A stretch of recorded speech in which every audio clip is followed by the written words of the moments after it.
두 번째 세션 시작하겠습니다.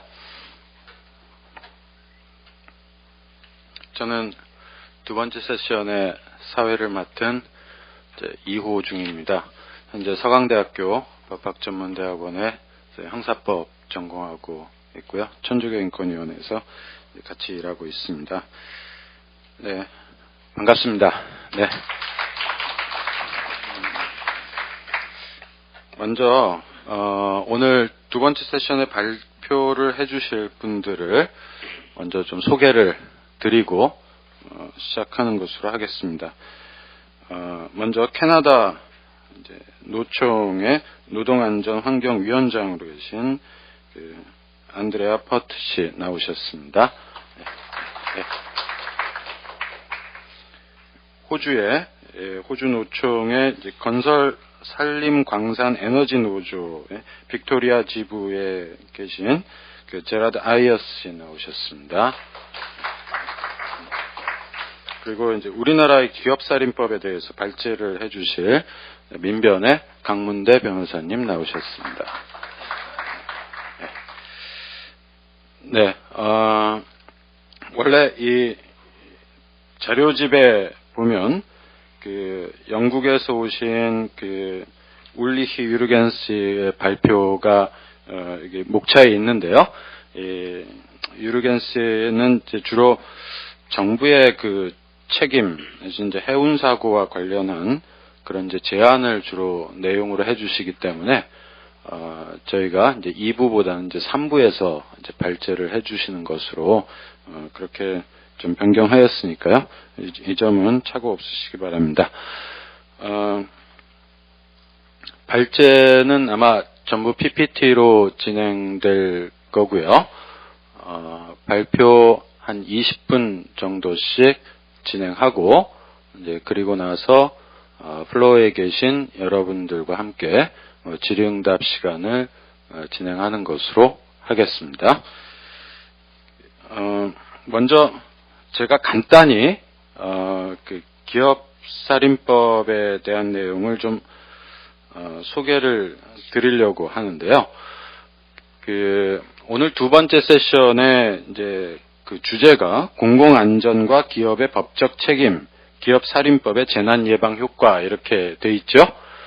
기업살인법이라고 하는 거를 많이 들어보신 분도 계시겠지만 또 잘 모르시는 분들도 있을 것 같고 합니다.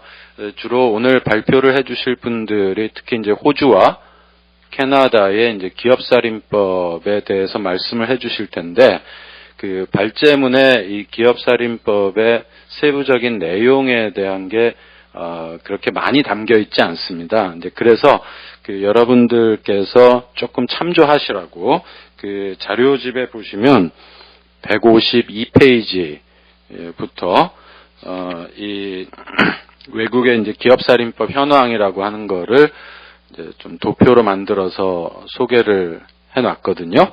그래서 요 내용을 우선 간략하게 조금 말씀드려서 조금 사전 지식을 갖고 여러분들이 발제를 들으시면 이제 훨씬 더 많은 이해를 하고 좀 유익한 토론이 진행될 것이라고 생각을 합니다.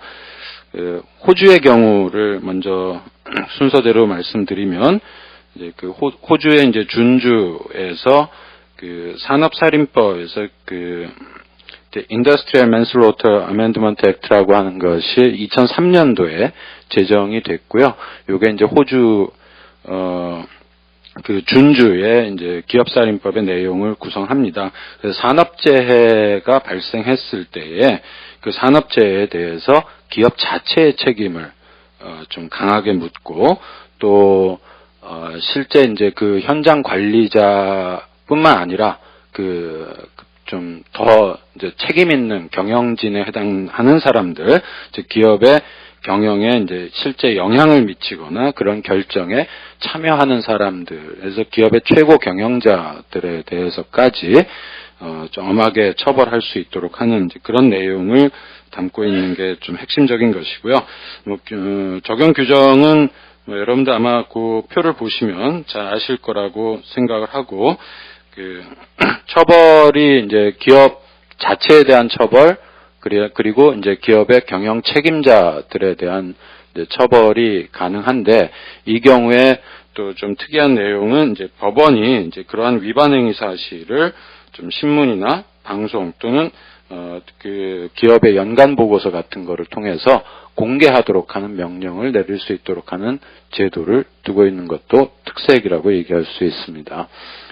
캐나다의 경우도 2003년도에 그 단체 형사책임법이라고 하는 법이 만들어져서, 이것은 이제 별도의 법률이라기보다는 그 형법을 개정하는 내용입니다. 그래서 이런 이름으로 이제 조문들이 형법에 추가되는 내용으로 됐고요. 잘 아시다시피 그 웨스트레이 광산에서 이제 26명의 광산 노동자들이 사망하는 사고가 발생한 것을 계기로 해서 이런 이제 기업살인법에 대한 논의가 쭉 진행이 됐고, 그 캐나다 노총에서 기업살인법 제정을 위한 이제 여러 투쟁과 운동을 전개한 결과로 2003년도에 이제 법이 제정되었다라고 합니다.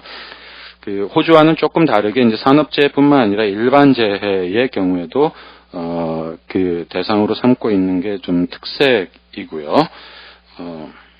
개인뿐만 아니라 역시 이제 기업에 대해서도 처벌을 할 수 있도록 하고, 이제 기업에 대한 보호 관찰이라든지 벌금의 상한액을 없애서 기업에 대한 벌금을 상당히 좀 높게 부과할 수 있도록 한다든지 하는 것을 좀 특징으로 하고 있습니다. 그 뒷페이지에 보시면 이제 영국의 그 이야기도 있는데요. 뭐 영국은 이제 세 번째 세션에서 진행되겠습니다. 간단히 말씀드리겠습니다. 영국은 기업살인법이 이제 2007년도에 제정됐고요. 잘 아시다시피 1987년에 이제 엔터프라이즈 여객선의 침몰 사고가 발생한 것, 그 후에도 이제 몇 가지 사고들을 계기로 해서 역시 영국의 노총과 시민단체들이 이 기업살인법 제정을 위해서 많은 그 운동과 투쟁을 전개한 결과였다고 합니다. 캐나다의 경우처럼 이제 산업재해뿐만 아니라 뭐 일반 그 재난사고, 이제 우리의 경우 같은 이제 세월호 참사와 같은 이제 그런 재난사고에 대해서도 적용 대상으로 하고 있고요. 조금 또 앞에서 말씀드린 이제 호주나 캐나다와 조금 다른 점은 영국의 기업살인법은 이제 기업 자체에 대한 처벌을 주된 내용으로 하는 이제 그런 내용으로 그 법안이 만들어져 있다라고 합니다. 그 다음 페이지는 이제 영국의 기업살인법의 적용 사례들이 쭉 있는데요. 뭐 이런 내용들을 여러분들이 참조하시면서 이 발제 내용을 좀 들으시면 이제 훨씬 더 좀 풍부한 이해를 할 수 있을 것이라고 생각합니다. 네, 순서에 따라서 먼저 진행을 할 텐데요. 첫 번째 그 발제는 이제 캐나다 노총에서 이제 나오신 그 퍼트 씨께서 해주시겠습니다. 참고로 조금 말씀드리면 이제 캐나다 노총은 380만 명 정도의 지금 조합원이 있고요. 조직률은 한 30% 정도 된다고 합니다.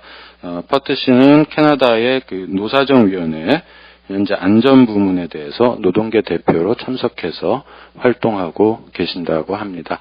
먼저 첫 번째 그 발표를 청해서 듣도록 하겠습니다.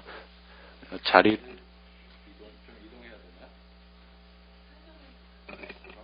예, 저만 이동하면 되나요? 네, 예, 알겠습니다.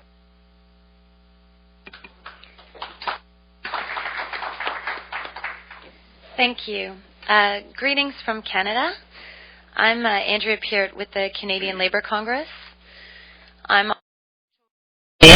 속에서 활동을 하고 있습니다.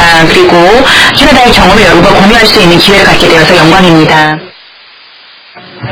웨스트레이 탄광에서의 참사에 대해서 제가 말씀을 드리겠습니다. 그리고 그것을 계기로 해서 2004년에 통과되었던 형법 개정을 소개해 드리겠습니다. 그런데 사회자 덕분에 그리고 이런 그 형법 개정 덕분에 우리가 어떻게 이런 기업의 책임을 추궁할 수 있는 것이 조금 더 쉬워졌는지를 말씀을 드리고, 안타까운 현실, 이 개정법이 제대로 활용이 되고 있지 않은 안타까운 현실에 대해서 말씀드리겠습니다. 그럼에도 불구하고 저는 희망을 이야기하고 싶습니다. 정부는 기업을 형사처벌하고 노동자들의 생명과 공공의 안전을 보호하기 위해서 구체적인 조치를 취할 수 있습니다. 법을 더 잘 집행한다면 우리는 과실에 대한 형사적 책임을 기업에게 물을 수 있을 것입니다.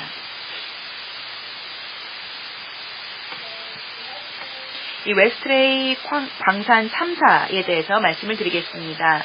그 스토리와 또 다른 이야기를 한번 말씀을 드리겠습니다. 그리고 한국에 있었던 그 참사와 비슷한 유사점이 굉장히 많기 때문에 이야기를 드리겠습니다. 1992년에 캐나다 노바스코티아 주에 위치한 픽토 카운티의 웨스트레이 광산에서 메탄가스와 석탄 가루가 쌓이면서 폭발이 발생했습니다. 그래서 26명의 광산 노동자가 사망했습니다. 웨스트레이 광산은 믿을 수 없을 만큼 안전하지 않은 곳이었습니다. 그리고 사망자가 26명이 그쳤던 이유도 폭발이 한밤중에 일어났기 때문입니다. 만약 400명이 그 광산에서 작업을 하다가 폭발이 일어났다면 400명 다 사망했을 것입니다. 그리고 폭발이 너무도 심각해서 그 시신 중에서 15구만 수습이 되었습니다. 이렇게 용납할 수 없는 이 안전 기준에도 불구하고 이 폭발 사고 발생하기 일주일 전에 웨스트레이 광산이 J.T. 라이언 상을 받았습니다. 이 상은 캐나다에서 가장 명성 있는 광산 안전 관련 상인데요. 이것을 오늘까지 이 웨스트레이 그 회사가 이 상을 보유하고 있습니다. 이 회사를 대표해서 이 시상식에 참석을 해서 그 상을 받았던 사람, 이 광산 노동자도 이 사고에서 사망을 했습니다. 그리고 그분의 미망인이 그분의 사진을 이렇게 들고 있는 사진이 여기에 나와 있죠. 이 광산 폭발 이후에 노바스코티아 주 정부는 이 재앙의 원인이 무엇인지 공개 조사하겠다고 선언을 했습니다.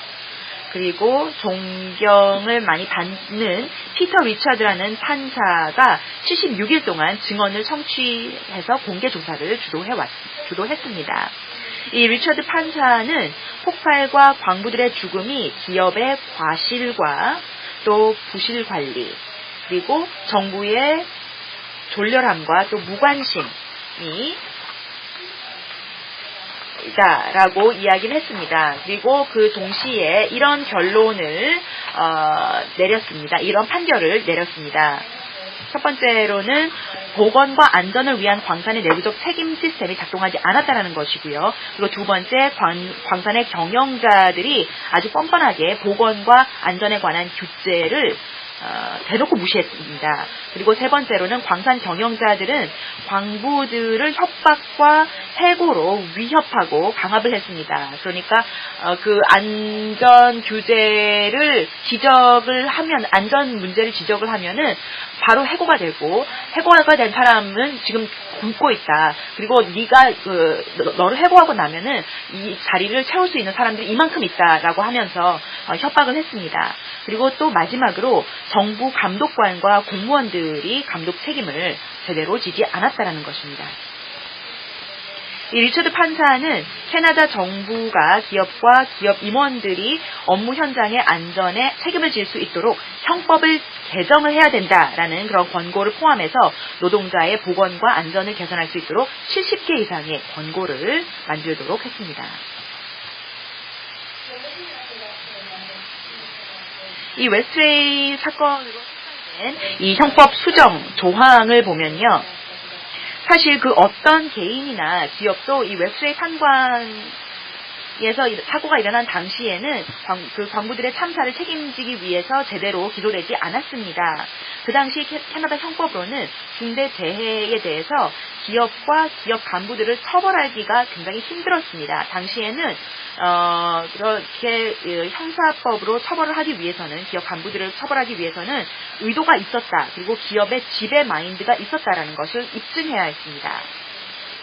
그렇게 해야만 투옥까지 갈 수가 있는 것이었죠.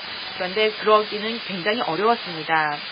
노동운동에서도 이런 상황을 바꾸기 위해서 굉장히 많은 노력을 했습니다. 10년이 넘게 유가족과 광산 생존자들 그리고 노동운동 노조들 그리고 특히 전미 철강노조 조합원들과 그 조합원들이 연방정부와 국회를 압박해서 형법을 수정해서 중대재해에 대해서 기업 임원 및 기업을 형사 처벌을 할 수 있도록 했습니다. 그래서 10년 전에 2004년에 의회에서는 만장일치로, 다시 한번 말씀드리겠습니다. 만장일치로 형법 개정을 통과시켰습니다. 그래서 웨스트레이 개정안이라고 이야기를 하고 있는데요. 이 개정안을 채택을 하게 되었습니다. 그 개정 조항은 주로 과실 범죄에 초점을 두고 있었고요. 그래서 산업안전보건법의 법적 한계를 보완하고 기업의 지배 마인드를 증명할 수 없어서 기업의 구조적 문제의 형법을 적용할 수 없었던 그런 현실을 극복하고자 했습니다. 그러니까 산업안전보건법의 법적 한계가 그리고 또 형사법의 법적 한계가 지배 마인드를 입증을 해야 되는데 사실 이렇게 파견과 또 그 비정규직이 확산된 그런 상황에서는 이런 지배 마인드를 입증하기가 굉장히 어렵죠. 이런 많은 어려움에도 불구하고 우리가 이 형법 개정안을 통과시킬 수 있었던 방법은 우리가 포기하지 않았기 때문입니다. 우리가 계속해서 끊임없이 반복해서 그 의원 308명을 일일이 다 만났습니다. 유가족이 수도인 오타와에 가서 정치인들을 일일이 만나는 것은 굉장히 어려운 일이었습니다. 자신의 그 가족을 잃은 상실감을 계속해서 곱씹으면서 그런 것을 회상을 해야 되는 것은 굉장히 어려운 일이었죠. 그걸 놓고도 거절을 당하거나 이런 것은 굉장히 어려웠습니다. 그래서 우리가 계속해서 설득을 한 명씩 만나가면서 국회의원들을 설득을 했고요. 설득을 끝까지 못한 사람들을 의원직을 박탈당하게까지 만들었습니다. 그렇게 해서 의원들의 지역구에서 끊임없이 캠페인을 통해서 모든 국회의원들을 설득을 했고요. 그렇게 해서 웨스트레이 수정 조항을 보면요. 다음과 같은 이 과실 범죄에 대해서 기업을 처벌할 수가 있게 되었습니다. 업무를 지시한 자 또는 업무를 지시할 권한을 가진 자가 업무로부터 발생하는 상해를 예방하기 위해서 합리적인 조치를 취해야 한다는 새로운 법적 의무를 신설을 하게 되었고요. 그리고 과실 범죄에 대해서 기업이 법적 책임을 지도록 하는 규정을 신설을 했습니다. 그래서 요약을 하자면 만일 노동자에게 입힐 수 있는 상해를 방지하기 위한 필요한 조치를 취해야 할 의무가 있는 사람이 그렇게 하지 않고 그로 인해서 노동자의 생명과 안전이 고의적으로 또는 무모하게 과실이나 세만으로 인해서 위협을 받았다면 그럼 그 사람은 과실 범죄를 저지른 것으로 간주가 됩니다. 만일 한 사람 혹은 그 이상의 기업 대표가 과실 범죄를 저지르고 기업의 고위 관리자 또는 관리자가 과실 범죄의 발생을 예방할 수 있는 효과가 있다고 합리적으로 인정된 주의 이런 의무를 위반했으면은 그런 기업은 유죄 판결을 받을 수 있습니다. 그럼 법적 근거가 이제 생겨났다라는 거죠. 웨스트레이 수정 조항에 따른 기소 가능한 과실 범죄에 대해서 처벌은 이런 것이 있습니다. 형량을 말씀을 드리자면 개인 같은 경우는 만약 부상을 입었다면은 10년 이하의 징역을 받을 수가 있고요. 그리고 사망을 했다면 종신형에 처할 수도 있습니다. 그리고 벌금은 무한이고요. 그리고 15% 이하의 피해 과징금을 부과할 수가 있습니다. 그리고 기업 같은 경우는 전과 기록이 생기고요. 보호 관찰을 받을 수가 있고 또 무한 벌금과 또 15% 이하의 피해 과징금을 부과받을 수가 있습니다. 웨스트레이 수정 조항이 계속해서 적용이 되어야 할 텐데 2004년에서 2013년이라는 세월 동안 기간 동안에 10건의 사건에만 적용이 되었습니다. 그리고 이 10개의 사건은 이제 5개의 기업과 12명의 개인을 대상으로 한 것입니다. 3개가 성공적으로 기소가 이루어졌는데요. 2개가 퀘벡에서 그리고 1건은 온타리오에서였습니다. 그리고 그 기소 결과 2기업과 1개인이 유죄 판결을 받았습니다. 그런데 처벌은 비교적 가벼운 것이었습니다. 이 트랜스파베이라는 회사를 연방 검찰에서 기소한 사건에서는 콘크리트 제조 공장의 노동자가 가이딩 시스템 고장과 또 안전 점검 부재 그리고 안전 교육 미비로 인해서 사망한 사건이었습니다. 그 사람이 20대 초반이었던 아주 젊은 노동자였는데요. 그 회사가 결국은 벌금 10만 달러 와도 피해 과징금 $10,000밖에 부과받지 못했습니다. 굉장히 낮은 것이죠. 그리고 또 다음 것은 이제 기업이 크로카였는데요. 조경사가 굴착기의 복합 브레이크 장치의 고장으로 해서 노동자가 사망을 한 것이었습니다. 그래서 징역 2년 과 또 하루 미만의 지역 봉사활동을 명받았고요. 선고받았고요. 유죄 판결 내용은 그것밖에 없었습니다. 그리고 또 다른 사건은 이제 메트론 회사 사건인데요. 불완전하게 흔들리는 공사장 기계 시설물이 무너지면서 4명의 노동자가 사망을 하고 1명이 중상을 입었습니다. 노동자들이 안전모를 쓰고 있지 않거나 안전모를 쓰고 있다고 하더라도 안전장치가 허리에는 묶여 있는데 기계는 고정되어 있지 않은 그런 경우였습니다. 그래서 4명의 노동자들이 사실은 이주 노동자들이었습니다. 캐나다에 이민 온 지 얼마 되지 않아서 아직까지 시민권이 없는 그리고 등록도 되어 있지 그런 노동자들이었습니다. 러시아 구소련 국가에서 온 그런 이주 노동자들이었고요. 그리고 당연히 비정규직인데다가 하청업체에 고용된 그런 비정규직 노동자들이었습니다. 그렇게 해서 비정규직이 확산이 되면은 그 노동 현장에서의 안전이 얼마나 치명적인 영향을 받는지를 보여주는 전형적인 사례가 되겠죠. 그래서 1심에서 벌금 20만 달러가 부과가 되었고요. 그리고 피해 과징금은 3만 달러가 되었습니다. 그런데 항소를 해가지고요. 그 벌금이 더 늘어나게 되었습니다. 그리고 4건이 취하가 되었고요. 2건은 무죄 판결을 받았습니다. 그리고 그 2건 같은 경우는 기소 유예가 되었고요. 그리고 그 하나는 전미 철강 노조에서 민간 기소를 한 것이고요. 또 하나는 개인을 상대로 한 것인데 그 계류 중에 있습니다. 그리고 또 한 가지 사진을 보여드리겠는데요. 라크 메간틱이라는 이야기입니다. 공공안전 문제였고요. 예방 가능한 또 하나의 참사였습니다. 위에 있는 사진은 그 사고 전의 사진입니다. 그리고 똑같은 곳을 사고 이후에 찍은 사진이 되겠는데요. 밑에 있는 사진이요. 다 공공건물입니다. 도서관, 그리고 박물관에 있는 카페. 그러니까 거의 뭐 유흥가라고 할 수가 있겠죠. 근데 여기에서 폭발 사고가 일어나면서 이 건물들이 다 붕괴가 되었습니다. 2013년 7월 6일 원유를 실어 나르던 화물칸 73개의 열차가 선로에서 이탈해서 캐나다 퀘벡주의 이 작은 마을 라크 메간틱에서 폭발했습니다. 복합적으로 화재와 폭발이 일어나면서 47명이 사망했습니다. 경찰은 곧바로 즉시 범죄 수사에 착수했습니다. 웨스트레이 수정 조항의 덕분이라고 생각을 하는데요. 이 웨스트레이 수정 조항에 따라서 3명이 기소가 되었습니다. 이 예방 가능했던 이 참사에 대한 최종 판결이 어떻게 나올지 지켜보고 있습니다. 그런데 지금은 구조적인 원인은 쉽게 찾을 수 있습니다.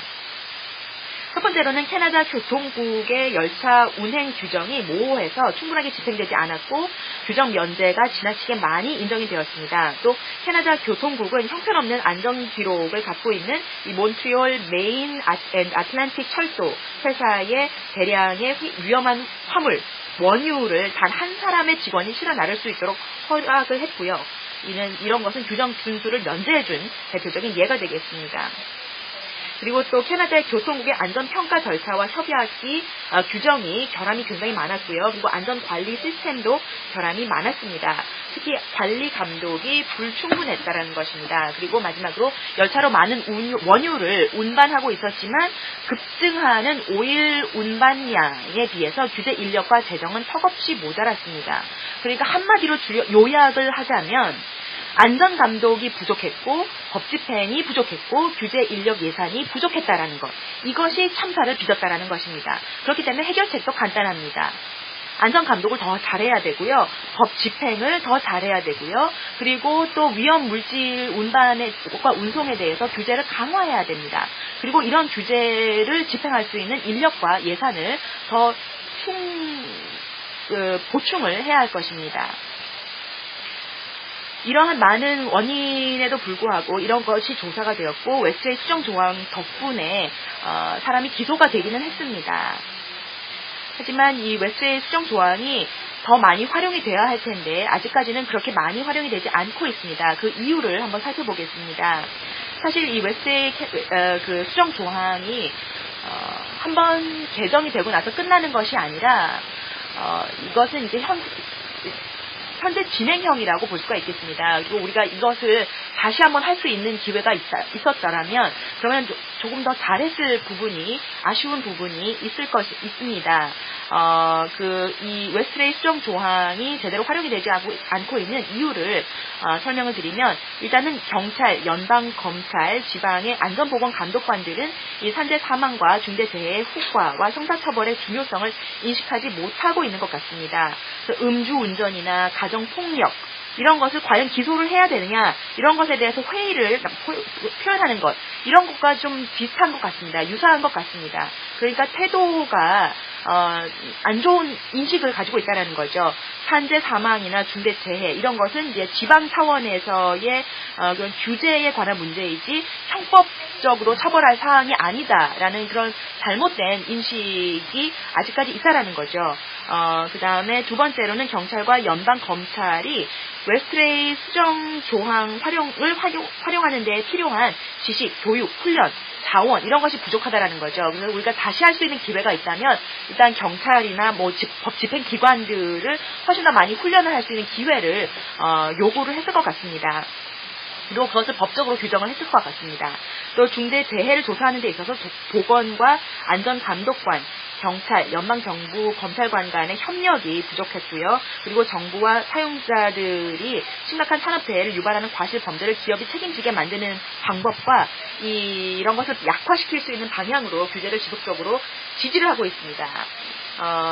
그렇다면은 이 웨스트레이 수정 조항을 어떻게 하면 더 잘 시행을 할 수 있을까요? 그 결론을 말씀을 드리면서 이제 제안으로 대신을 하겠습니다. 일단은 교육과 훈련을 반드시 많이 강화를 해야 된다는 것이고요. 그다음에 경찰의 의무, 수사가 강화가 되어야 할 것입니다. 그러니까 이런 사건이 발생을 하면은 형사법으로 조사를 하기 위해서 경찰이 초반부터 수사에 착수를 할 수 있어야 할 것입니다. 그리고 특화된, 그리고 전문화된 팀이 협력을 함으로써 강화를 해야 할 것입니다. 그러니까 어떤 해안에서의 사고가 있다라고 하면은 그 해사 사고에 있어서는 그 해경과 또 이 해경뿐만 아니라 모든 전문화된 구조 인력이 바로 투입이 돼야 된다는 거죠. 이런 인력은 절대로 외주화해서는 안 될 것입니다. 그리고 마지막으로 기소하고 또 기소하고 또 기소해야 됩니다.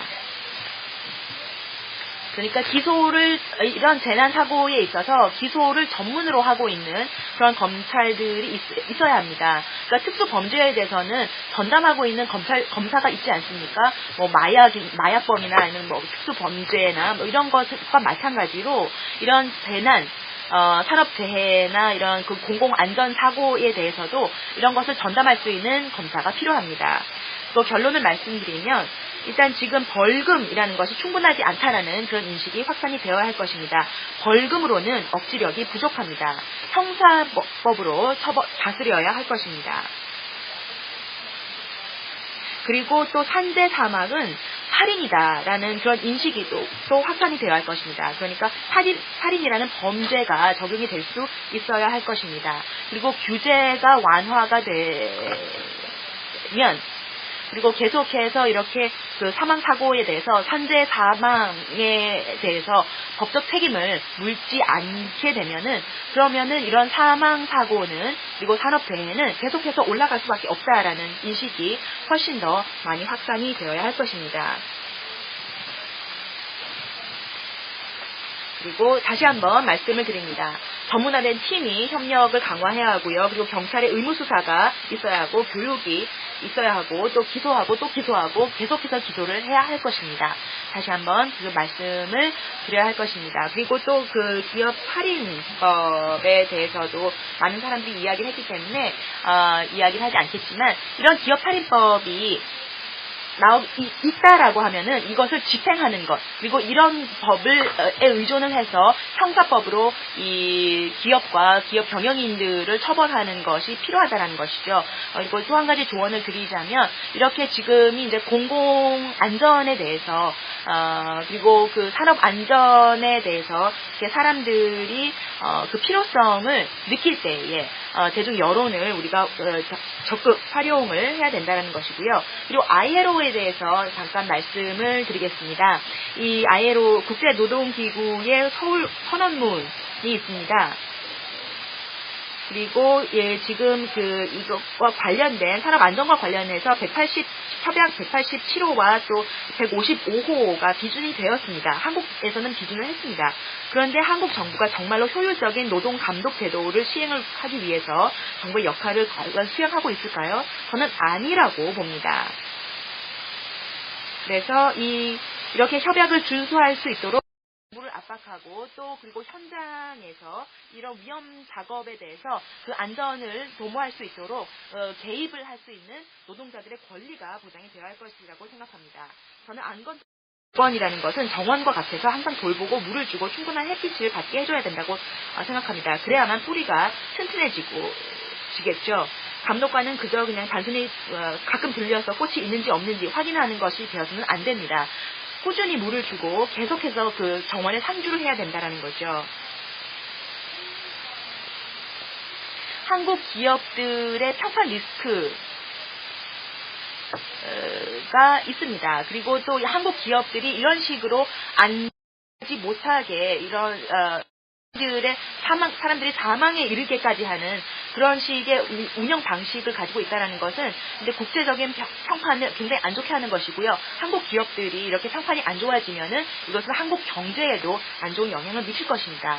그런 것을 우리가 사람들이 이해를 하고 인식을 하고 안전사회를 위해서, 생명안전사회를 위해서 더욱더 노력을 해야 될 것 같습니다. 이것을 함께 할 수 있는 기회를 주셔서 정말 감사드리고요. 많은 비슷한 시련에 직면하고 있는 한국의 동지들에게 도움을 줄 수 있는 그런 발표를 하실 수 있게 되어서 영광으로 생각합니다. 노동자들을 보호하고 끔찍한 비극과 참사로부터 국민들을 보호하고 정의가 이루어질 수 있도록 우리가 함께 노력을 해야겠습니다. 감사합니다.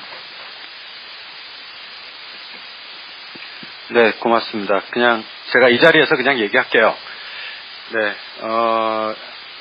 호주의 이제 그 기업살인법을 캐나다죠. 캐나다의 기업살인법을 제정하게 된 그 웨스트레이트 탄광 참사 사건에 대해서 잘 설명해 주셨고, 또 이 법조항이 이제 기업살인법 조항이 제정된 이후에 이제 몇 개의 사건들, 또 현재 좀 주목하고 있는 락메간틱 사건에 대해서도 잘 말씀해 주신 것 같습니다.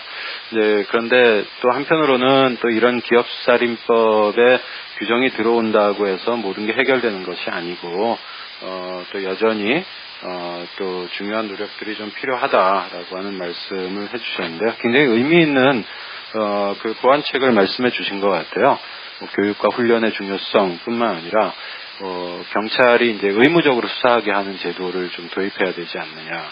또 검찰에도 어떤 전담팀, 전담 수사팀 같은 거를 좀 만들어서 제대로 기소하도록 하자라고 하는 이제 그런 제안도 주셨고, 무엇보다 이제 우리가 많이 겪고 있는 문제 중에 하나가 이 산재 이런 사고, 이 산업재해 사망 사고에 대해서 범죄라는 인식이 별로 없다라는 그런 문제 의식을 우리가 많이 갖고 있잖아요. 이제 그런 것이 이런 캐나다에서도 좀 비슷한 거로 좀 나타났던 모양입니다. 아마 다 비슷한 그런 상황에 처해 있는 것 같은데, 무엇보다 이런 기업의 과실에 의해서 발생하는 산업재해가 이제 범죄다라고 하는 인식을 좀 사회적으로 확고하게 가져가는 것, 그리고 안전보건에 관한 문화도 좀 더 좀 정교하게 좀 만들어가는 것. 저는 정원에 비유한 게 참 그래서 끊임없이 이제 가꾸어야 한다. 그래야 이 안전보건의 시스템이 튼튼해진다라고 하는 말이 참 많이 와닿았던 것 같습니다. 발표를 해주신 우리 퍼트 위원장님께 다시 한번 박수 부탁드리겠습니다. 네, 이어서 두 번째 발표로 넘어갈 텐데요. 두 번째는 이제 그 호주 노총을 대표해서 제러드 아이어스 씨께서 발표를 해주시겠습니다. 호주 노총은 조합원이 한 180만 명 정도 된다고 하고요. 조직률은 한 20% 정도라고 합니다. 이제 그 호주 노총 안에 이제 건설, 산림, 광산, 에너지 분야에 이제 그 노조가 있고요. 그 분야에서 이제 빅토리아 지부의 안전보건 분야에 이제 책임을 맡고 계신 분이십니다. 아이어스 씨의 발제를 청해서 듣도록 하겠습니다. Thank you. 안녕하세요. And unfortunately that's about my extent of fluency in Korean, so the rest of my presentation will be done in English, but I will try to talk slowly. 그런데 우리 통역사들을 위해서 아주 열심히 노력하고 있는 통역사들을 위해서 되도록 천천히 말씀을 드리겠습니다. 우선은 민주노총과 또 세월호 참사 유가족 대책위와 또 국민대책위에 감사드립니다. 저를 초대해 주셔서 이런 아주 훌륭한 회의에 참석할 수 있는 기회를 주셔서 감사드립니다. 그리고 또 민주노총에 또 하나 감사드릴 게 있는데요. 제가 노조 활동가로 일하고 있는 이 커리어를 통틀어서 가장 감동적인 순간을 어제 경험을 하게 되었습니다. 어젯밤에 광화문에 있는 계시고 있는 유가족분을 뵙게 되었는데요. 그분이 보여주신 용기와 또 그 강인함에 깊이 감동을 받았습니다. 그래서 지금 여기에 유가족분들이 계시다면 다시 한번 애도의 뜻을 말씀을 표하면서 발표를 하도록 하겠습니다. 사실 호주도 기업 살인법이 있기는 한데요.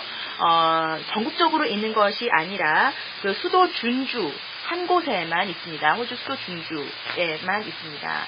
그리고 이런 기업 살인법이 좀 제한적으로 적용이 되어서 기업을 산업재해와 관련해서 기업의 책임을 추궁하는 데에 활용이 되고 있습니다.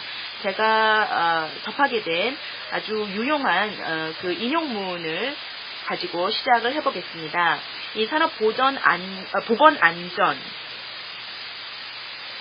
기소의 주된 목적은 억지력은 처벌이 개인이나 기업 범법자를 단념시킨다는 개념을 전제로 한다. 억지력은 범죄를 저지르려고 하는 개인이나 사업체에게 생기는 계산된 이익보다 형사처벌이 더 많다는 생각에 기반을 두고 있다라는 것입니다. 이런 식의 동기가 이제 화이트 칼라 범죄에 적용이 되고 있죠. 그래서 이것은 꽤 오래된 것입니다. 1940년대에 미국 사회학자가 제기한 것처럼 사회에서 높은 지위를 누릴 수도 있는 사람들이 저지른 사무직 종사자의 범죄를 사회가 간과해서는 안 된다라고 의견을 내놓게 되었습니다. 호주에서는 이런 화이트 칼라 범죄, 주로 이제 금융 범죄가 되겠죠. 이런 범죄를 규제하는 기관이 호주 증권투자위원회입니다. 이 호주 증권투자위원회는 법원에 정기적으로 사무직 종사자나 기업법 위반자들의 수용 기간 숙고를 요청하고 있습니다. 근데 주로 이제 금융업계에서 일어나고 있는 그런 범죄들이 되겠죠. 근데 1996년부터 2005년까지 10년의 기간 동안 이 징역형을 선고받은 것을 조사해 봤더니 연평균 6.8명이 2년에서 4년간의 징역형을 받았고 또 4.8명은 4년에서 8년형, 그리고 0.9명은 8년에서 10년형, 그리고 0.4명은 10년 이상의 징역형을 선고받았다는 사실을 볼 수가 있습니다. 그만큼 화이트 칼라 범죄에 대해서는 형사법 처벌을 하고 있다라는 거죠. 그런데 산재 사망은 어떨까요? 형사처벌이 거의 되지 않고 있고요. 그리고 그 처벌이 굉장히 가벼운 경우가 허다합니다. 어떤 노동자도 확률 게임을 해서는 안 될 것입니다. 노동 현장에 갈 때마다 확률 게임을 하면서 오늘은 안전하게 생명이 목숨이 붙어 있어서 돌아갈 수 있겠지, 퇴근을 할 수 있겠지, 이렇게 생각하면서 노동을 해서는 안 될 것입니다. 대부분의 경우 이런 사람들이 노출되어 있는 위험을 결정하는 사람들은 절대 위험에 노출되어 있지 않죠. 그런데 위험이라는 것은 무엇일까요? 사실 사용자와 노동자가 생각하는 위험의 기준이나 위험의 정의가 근본적으로 다를 수밖에 없습니다. 이 위험에 대해서 이런 다양한 생각과 또 개인별로 편차가 있는 그런 경험과 이해가 사실 이 위험을 관리하는 데에 큰 영향을 미칩니다.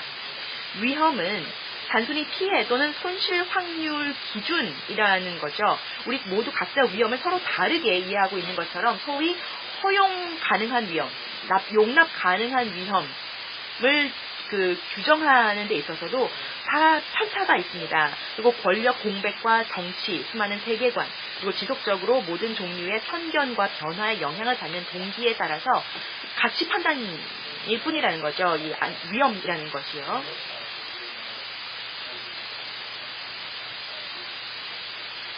그런데 사실 사람들이 일하고 있는 현장에서 이런 위험에 대해서 등급을 매기는 것 자체가 어불성설이라고 봅니다. 그러니까 위협에 용납 가능한 수준, 수용 가능한 수준이 있다라는 것도, 그것을 규정하는 것도 그것 자체도 어불성설입니다. 그렇기 때문에 위험을 완전히 제거를 해야 된다라는 거죠. 절대적인 기준이 있어야 된다라는 것입니다. 이런 기준이 조절 가능한 것이 되어서는 안 된다는 것입니다. 그런데 그것은 이상이고요. 이렇게 산재가 발생을 하게 되면은 그러면 어떻게 처벌을 할 수 있어야 될까요? 물론 금전적 처벌은 있습니다. 그런데 이런 금전적 처벌이 과연 충분한가라는 것에 대해서 많은 학자들이 회의를 보이고 있는데요. 학자 닐 거닝엄과 리처드 존스턴도 이렇게 얘기를 하고 있습니다. 벌금만으로는 범법자들이 산업안전보건 기준에 맞게 직장을 개선하게 만들 수 있지 않다. 그러니까 강제력이나 억제력이 부족하다라는 것입니다. 그리고 벌금은 책임을 져야 되는 사람들이 책임지게 하지 못합니다. 그리고 또 책임과 의무를 가진 사람들이 그렇게 징계를 받게 하지 못하고요. 그리고 벌금은 경영진으로 하여금 운영 시스템을 검토해서 이것은 범법 행위를 다시는 하지 않게 만들지 못합니다. 그리고 벌금을 부과해봤자 기업 구조를 바꾸거나 아니면 정체성을 바꾸고 기업명을 바꿔서 그 벌금을 내는 것을 피하는 것이 얼마든지 가능하다라는 거죠. 이 트럼프라는 학자가 1988년에서 2008년 사이 뉴사우스웨일즈주의 건축 산업의 직장 사망에 대해서 평균 벌금이 얼마인지를 조사를 해봤더니 최대 벌금액의 18%인 79,000달러에 불과하다라는 점이 밝혀졌습니다. 사실 멜버른과 빅토리아의 최근 사례는 직장 사망에 대해서 벌금의 억지력이 부족하다는 점을 잘 보여준다고 볼 수가 있겠습니다. 이 사건의 경우에는 3명의 젊은 공무원이 브로콘 소유의 공사 현장의 일부인 벽돌이 떨어졌을 때 그 벽돌에 깔려 죽었습니다. 이 브로콘은 호주 최대의 민간 개발 건설 투자 관리 회사입니다. 가장 성공적이고 가장 부자인 기업이죠. 브로콘이라는 이름을 홍보하는 거대한 목재 광고판이 그 사고 발생 12개월 전에 벽에 걸려 있었습니다. 한 50에서 80m 정도의 길이였고요. 그리고 또 높이도 굉장히 높았습니다. 그리고 그 간판이 그 벽돌 벽보다 더 높았던 것이죠. 그래서 그 벽돌이 그 간판의 무게를 견딜 수가 없었을 것입니다. 그리고 그 간판이 설치가 된 이후에는 안전 점검이 없었고요. 그리고 엔지니어들이 와서 이 벽돌이 그 무게를 견딜 수 있는지를 점검하는 그런 절차가 전혀 없었습니다. 그런데 그 간판이 걸려있는 벽 옆을 이렇게 지나갔습니다. 18살, 19살의 남매와 프랑스 국적의 30대의 교수 한 명이 이렇게 지나가다가 그 벽이 무너지면서 간판이 떨어지고 벽이 무너지면서 그 벽돌에 깔려서 이 3명이 다 사망을 했습니다. 이 브로콘의 계열사인 브로콘 빅토리아 스트리트라는 회사가 무죄를 인정했습니다. 스스로 혐의를 인정했습니다. 그리고 벌금을 부과받았는데요. 25만 달러. 밖에 내지 않았습니다. 그러니까 목숨을 잃었는데 그 목숨값이 한 명당 83,000달러 밖에 되지 않는다라는 것이었습니다. 그래서 이 벌금을 150만 달러로 늘려야 된다라고 우리가 민간 기소를 했습니다. 그리고 그로콘에 있는 계열사들을 찾아다니면서 피켓팅을 했습니다. 그리고 이 회사와 또 그 계열사들이 안전 규제를 준수하고 있지 않다. 그리고 여기에 있는 노동자들이 안전 관리에 관여를 할 수 있는 그런 권리를 행사할 수 있어야 된다라고 하면서 저희가 피켓팅을 하고 있습니다. 그리고 사실 이런 식의 법을 강화한다라는 것은 상징적인 의미가 있습니다. 그리고 이러한 상징적 의미는 굉장히 중요한 것이죠. 이 형사처벌의 상징적 또는 도덕적 목적은 범죄 행위의 도덕적 책임을 따지고 유해한 행동을 사회가 용납하지 않음을 정식으로 표명하는 것입니다. 그리고 또 계속해서 거닝엄과 존슨을 인용을 하자면 우리는 우리의 감성이 공격을 받았을 때 형법을 적용을 한다. 즉 특정 문제를 바로잡는 것 외에 범법자의 행동을 비난하고 그들을 범죄자로 낙인 찍기를 원할 때 형법을 사용한다. 형법은 특정 활동의 악랄함에 대한 기존의 대중 정서를 반영하기도 하고 특히 이와 같은 인식은 행동에 비난받을 만한 점을 보여주는 미디어 캠페인과 함께 형법을 사용할 때 만들어진다. 동시에 이 같은 행동에 대한 사회의 비난을 강조하기도 한다. 그러니까 제가 그 발표를 하면서 초반에 말씀드렸다시피 이렇게 그 어떤 기업이 활동과 또 부작위로 인해서 과실로 인해서 어떤 사망 사고가 있었을 경우에는 이것을 도덕적인 법적인 의무를 부과를 하고 또 책임을 추궁할 수 있어야 하는 것이죠. 그런 것을 상징하는 것이 이 기업 살인법이라고 보는 것입니다.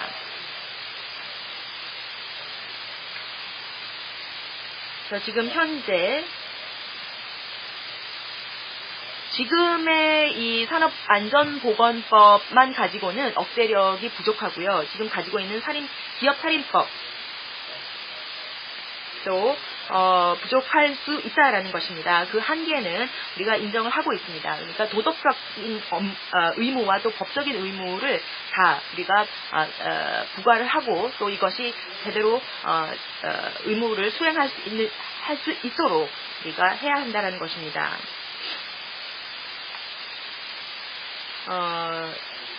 이런 말씀을 드리면서 기업 살인법에 대해서 좀 더 구체적인 말씀을 드리겠습니다. 이미 말씀드렸다시피 이 호주의 수도 준주에서 기업 살인법이 이미 도입이 되었습니다. 2004년에 발효가 되어서 이제 이 기업 살인법에 따라서 사용자 또는 고위 관리직은 자신의 행동이나 부작위로 인해서 노동자가 사망한 경우에는 산업살인죄로 기소될 수가 있습니다. 그런데 유죄 판결을 받기 위해서는 사용자 또는 고위 관리자가 무모하거나 태만한 행동을 했다는 것을 입증해야 합니다. 그러니까 의심의 여지 없이, 합리적인 의심의 여지 없이 이렇게 증명을 해야 합니다. 이 범죄의, 아까 말씀드렸던 그 범죄의 경우 기업의 그러니까 이런 식의 이제 무모나 태만이 입증이 되면은 범죄로 간주하고요. 기업이 최고 125만 달러의 벌금을 받을 수가 있습니다. 그리고 개인은 최고 25만 달러의 벌금이나 25년 징역형을 받을 수가 있습니다. 아니면 둘 다 받을 수도 있습니다.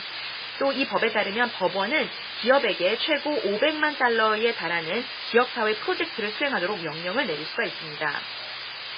이 입법안에 대한 토론이 있었을 때, 논의가 있었을 때 어떤 개인, 즉 이 의사결정의 거미줄에 부분적으로 관여를 했던 그 어떤 개인도 책임을 물을 수 있어야 된다라는 주장이 나왔습니다. 그러니까 그 손해를 끼칠 수 있는 행동을 야기하는 데에 기여한 그 어떤 개인도 처벌을 할 수 있어야 된다는 거죠. 그리고 그것을 기업에 전가해서 기업은 그냥 벌금만 내고 넘어갈 수 있는 것을 방지를 해야 된다는 것이 우리의 취지였습니다. 데사르라는 학자가 지적한 것은 이 형사법, 사실 기존의 형사법이 기업이나 회사를 염두에 두고 제정된 것이 아니기 때문에 기업이나 회사를 기소를 하고 또 감옥에 보낼 수가 없기 때문에 기업살인법이 이런 형사법의 허점을 메꿀 수 있지 않느냐라는 이야기가 나온 것이죠. 근데 아까 제가 말씀드렸다시피 이 기업살인법이 호주 전역에서 적용이 되는 것이 아니라 이것이 적용되고 있는 관할권은 호주 수도 준주밖에 없습니다. 학문적으로, 학술적으로 볼 때 기업살인법이 직장 내 사고와 사망 감소 면에서 과연 효과가 있는지가 입증이 되지는 않았습니다. 누가 이 기업살인죄가 적용이 되어서 실형을 선고받거나 이러지 못했다라는 거죠. 하지만 이론적으로 볼 때에는 이런 법제가 사례에 따르면 억지력을 발휘할 수 있다라는 것입니다. 그리고 기업 행위에 직접적인 영향을 줄 수 있다라는 것입니다. 기소가 될 수 있다, 자기가 기소될 수 있다, 그래서 감옥에 갈 수도 있다라는 그런 가능성만 가지고도 자기 방위를 하게 되면서 관리자가 안전을 확실하게 지키도록 유도를 할 수가 있다라는 것입니다. 그리고 기소가 될 수 있는 가능성은 관리자가 뭔가를 적는 것 포함해서 문서화에 대해서 민감하게 반응하도록 할 수 있습니다. 유죄 판결을 받으면 내가 감옥을 갈 수 있다라는 것이 훨씬 더 억제력이 높다라는 거죠. 벌금에 비하면요. 그래서 결론적으로 말씀을 드리면 호주의 노동계에는 모든 주와 준주 사법권의 이 관할권에 기업살인법을 도입하도록 촉구를 하고 있습니다. 그리고 제가 이 발표에서 언급한 그 법정서나 법감정을 감안을 할 때 주로 이 사용자 협회나 보수 정치인들이 이 법을 굉장히 맹렬하게 반대를 하고 있는데 공공이 원하는, 국민들이 원하는 법에 대해서 이렇게 반대를 하는 것이 이해하기 어렵습니다. 하지만 아주 분명한 것은 산업과 기업살인 관련법에 대해서 지지와 제정을 이렇게 거부하는 것은 고집불통의 악랄한 사용자가 계속해서 무고한 노동자, 그리고 어떤 경우에는 일반인을 죽거나 불구로 만드는 것이고요. 또 자신의 행동이나 부작위에 대해서 책임지지 않겠다라는 것을 의미합니다. 이를 계속해서 좌시한다면 보수 세력이 또다시 노동자와 그들 가족, 일반인을 배신하게 될 것입니다. 산업안전보건에 관한 형법을 적용하거나 산업안전보건법을 적용하는 것은 굉장히 복잡하고 모호하고 논쟁적인 과정입니다. 리처드 존스턴은 안타깝게도 현재까지 적어도 호주에서는 산업기업살인법 유형의 법률에 관한 논쟁을 그 형식이 어떠하던 정책 의제에 포함되지 않고 있고 또 대형 사망사고가 있을 때에만 그 논의가 다시 한번 수면 위로 떠오른다고 지적을 하고 있습니다. 그런데 이런 재난이 있어야지만 이런 그 기업살인법에 대한 논의가 다시 한번 부상하는 것은 굉장히 어렵습니다. 그리고 어제 제가 뵀던 유가족께서 말씀하신 분에 대해서 정말 영감을 받았는데요. 그러니까 우리가 옳은 것을 선택해야 된다. 유리한 것이 아니라 옳은 것을 선택해야 된다라고 유가족분께서 말씀을 하셨습니다. 굉장히 감동적인 이야기입니다. 여러분, 희망을 잃지 마십시오. 우리가 싸우지 않으면 아무리 어려운 싸움이라도 싸우기를 포기하면은 당연히 질 수밖에 없습니다. 승산이 없는 싸움이라도 계속해서 싸워야만 우리가 지지 않을 수가 있습니다. 여러분, 희망을 잃지 마시기 바랍니다. 그리고 연대를 우리는 계속해서 하겠습니다. 감사합니다. 감사합니다. 호주 수도에서 기업살인법이 제정되었는데요. 그 내용 그래서 쭉 말씀을 해주시고 이게 적으로 이 산업재해를 좀 낮췄다 내지는 뭐 감소시켰다라고 볼 수 있는 뭐 증거는 없다. 근데 그렇지만 이 기업살인법이 이제 기업으로 하여금 이런 그 안전 조치를 취하도록 또 그것에 관련된 여러 가지 직원들에 대한 징계를 하도록 이제 이렇게 기업의 안전에 관한 문화들을 좀 더 좀 수준을 높이는데 이런 형사처벌의 위협이라고 하는 것이 이제 상당히 좀 효과를 가질 수 있지 않겠냐라는 해주신 것 같습니다. 이제 억지력이라고 하는 말씀이 이제 그런 내용으로 보이는데요. 참 우리가 이제 기업살인법에 대한 논의를 한국에서 시작한 것도 벌써 10년 이상 된 것 같은데요. 아직도 우리는 이 기업살인법에 대해서 사회적인 정책 의제로 제대로 논의를 해본 경험을 자꾸 끊어지네요, 마이크가. 네. 근데 이 맨 마지막에 언급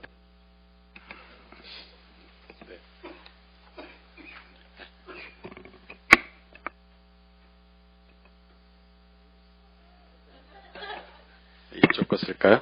네, 맨 마지막에 언급해 주신 내용이 참 돼요. 그러니까 이런 대형 재난 사고가 있을 때에 비로소 사회적인 의제로 기업살인법 같은 것이 사회적 의제로 논의되는 그런 상황. 네, 우리도 이 세월호 참사라고 하는 것을 겪으면서 이제 이런 기업살인법에 대한 논의를 어쨌든 사회적 의제로 만들려고 하고 있는 상황인데, 이제 이런 대형 재난 사고가 없이는 이런 어찌 보면 당연하게 우리가 기업에 대한 안전 무시에 대한 기업의 책임을 묻는 것이 당연한 어떤 법적인 요청, 정의의 요청임에도 불구하고 이런 것들에 대한 논의가 이런 참사를 겪고서야만 비로소 논의될 수 있는 현실이 참 가슴이 아프다라는 생각이 좀 들었습니다. 네, 발표를 해주신 우리 아이어스 박사님께 다시 한번 박수 부탁드리겠습니다.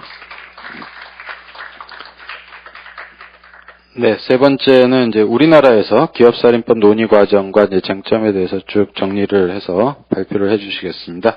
민변의 강문대 변호사님 발표를 듣도록 하겠습니다.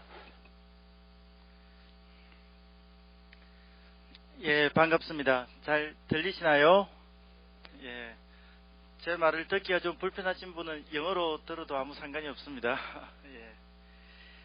예, 한국에서 기업살인법의 논의 과정과 주요 쟁점들에 관해서 말씀을 드리도록 하겠습니다. 저도 이제 이 문제에 대해서 이제 자의반, 타의반으로 결합을 하면서 같이 쭉 논의를 해왔습니다. 근데 오늘 마지막에 이제 결론적으로 보면 아시겠지만 우리가 그냥 일반 직관적으로 또 일반 정서에 기대해서 내리는 결론과 제가 말씀드리는 것이 크게 다르지 않다라고 하는 것을 아실 수가 있을 것입니다. 너무 당연한 결론을 얻기 위해서 조금 복잡하게 돌아왔다라는 생각을 하게 됩니다. 그것을 이제 혹시 법 체계 내에서 어떻게 이제 구조화하고 조직화할까, 혹시 다른 방법이 없는 건가라는 것들을 좀 고민을 해왔던 것인데, 다시 한번 생각을 해보고 이제 결론적으로 제시를 할 수 있는 내용도 우리의 일반 경험칙에서 이제 도출해낼 수 있는 것과 크게 다르지 않다, 라는 것을 이제 결론을 낼 수가 있었고요. 또 오늘 이 자리에서 앞에 두 분께서 말씀하시는 것을 들으면서 우리가 말하는 거랑 너무 비슷하다고 생각을 하지 않으셨나요?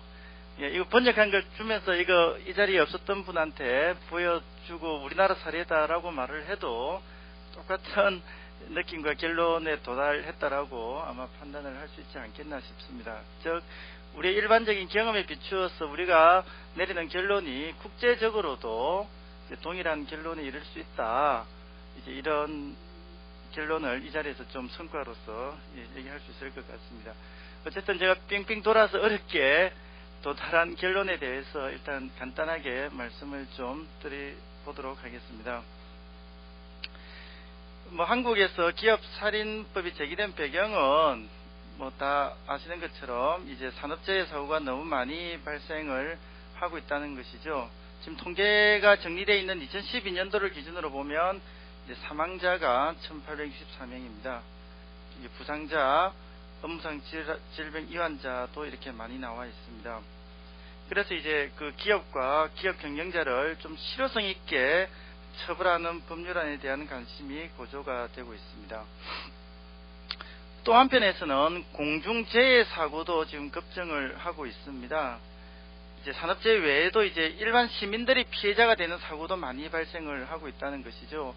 최근 언론 보도를 통해서 우리 어지럽게 많이 봐왔던 실태들이 그것입니다.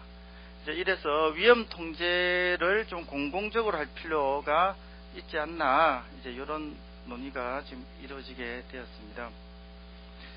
이제 한국에서 기업살인법의 논의 과정은 이제 처음에는 이제 산업재해 문제를 배경으로 해서 2000년대 초반부터 논의가 되기 시작했습니다.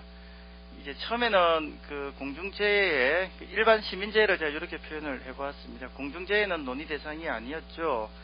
이제 산재 문제가 더 심각했고, 또 문제를 제기하는 산재단체가 존재했었고, 또 공중재해라는 것은 우연히 발생하는 것이고, 또 국가가 그것은 통제할 것이다 라고 하는 어떤 믿음, 또 공중재해에 대해서 이제 문제를 제기하는 어떤 단체가 부재했던 점, 이런 것들이 종합적으로 이제 아우러져서 이제 기업살인법이 산업재해 문제를 배경으로 해서 논의가 되기 시작했습니다. 조금 구체적으로 보면 2001년도에 이제 노동건강연대라고 그 노동단체 아시죠? 산재단체에서 이제 산재사고 처리에 관한 특별법이라는 이름으로 이제 입법 청원 운동을 시작했습니다. 2003년부터 산재 사망은 기업의 살인이다라는 이제 캠페인, 이제 슬로건이 이제 나오기 시작하면서 이제 기업살인법이다라고 하는 용어가 나오기 시작을 했습니다. 이때 이제 아까 말했던 호주 빅토리아 주에서 이제 입법안이 제출은 된 적이 있습니다. 지금 통과된 거는 준주인데 입법안이 제출된 거는 빅토리아 주에서 먼저 제출이 된 것으로 알고 있습니다. 그리고 캐나다에서 이제 기업책임법이라고 하는 것이 제정이 됐고요. 이제 이런 것들을 기반으로 해서 2007년도에 지금 우리가 모델로 삼고 있는 영국 기업과실치사 및 기업살인법이라는 것이 제정이 되어 왔습니다. 즉 2000년대 들어서 쭉 국제적인 이런 흐름이 있었던 것이고, 국내에서 문제 제기를 집요하게 하는 단체가 있었던 것이죠. 그러면서 이제 2012년도 들어서 민주노총에서 기업 처벌 강화 방안을 이제 공개적으로 표명을 하고 실태를 조사하고 연구를 하게 이제 시작을 했습니다.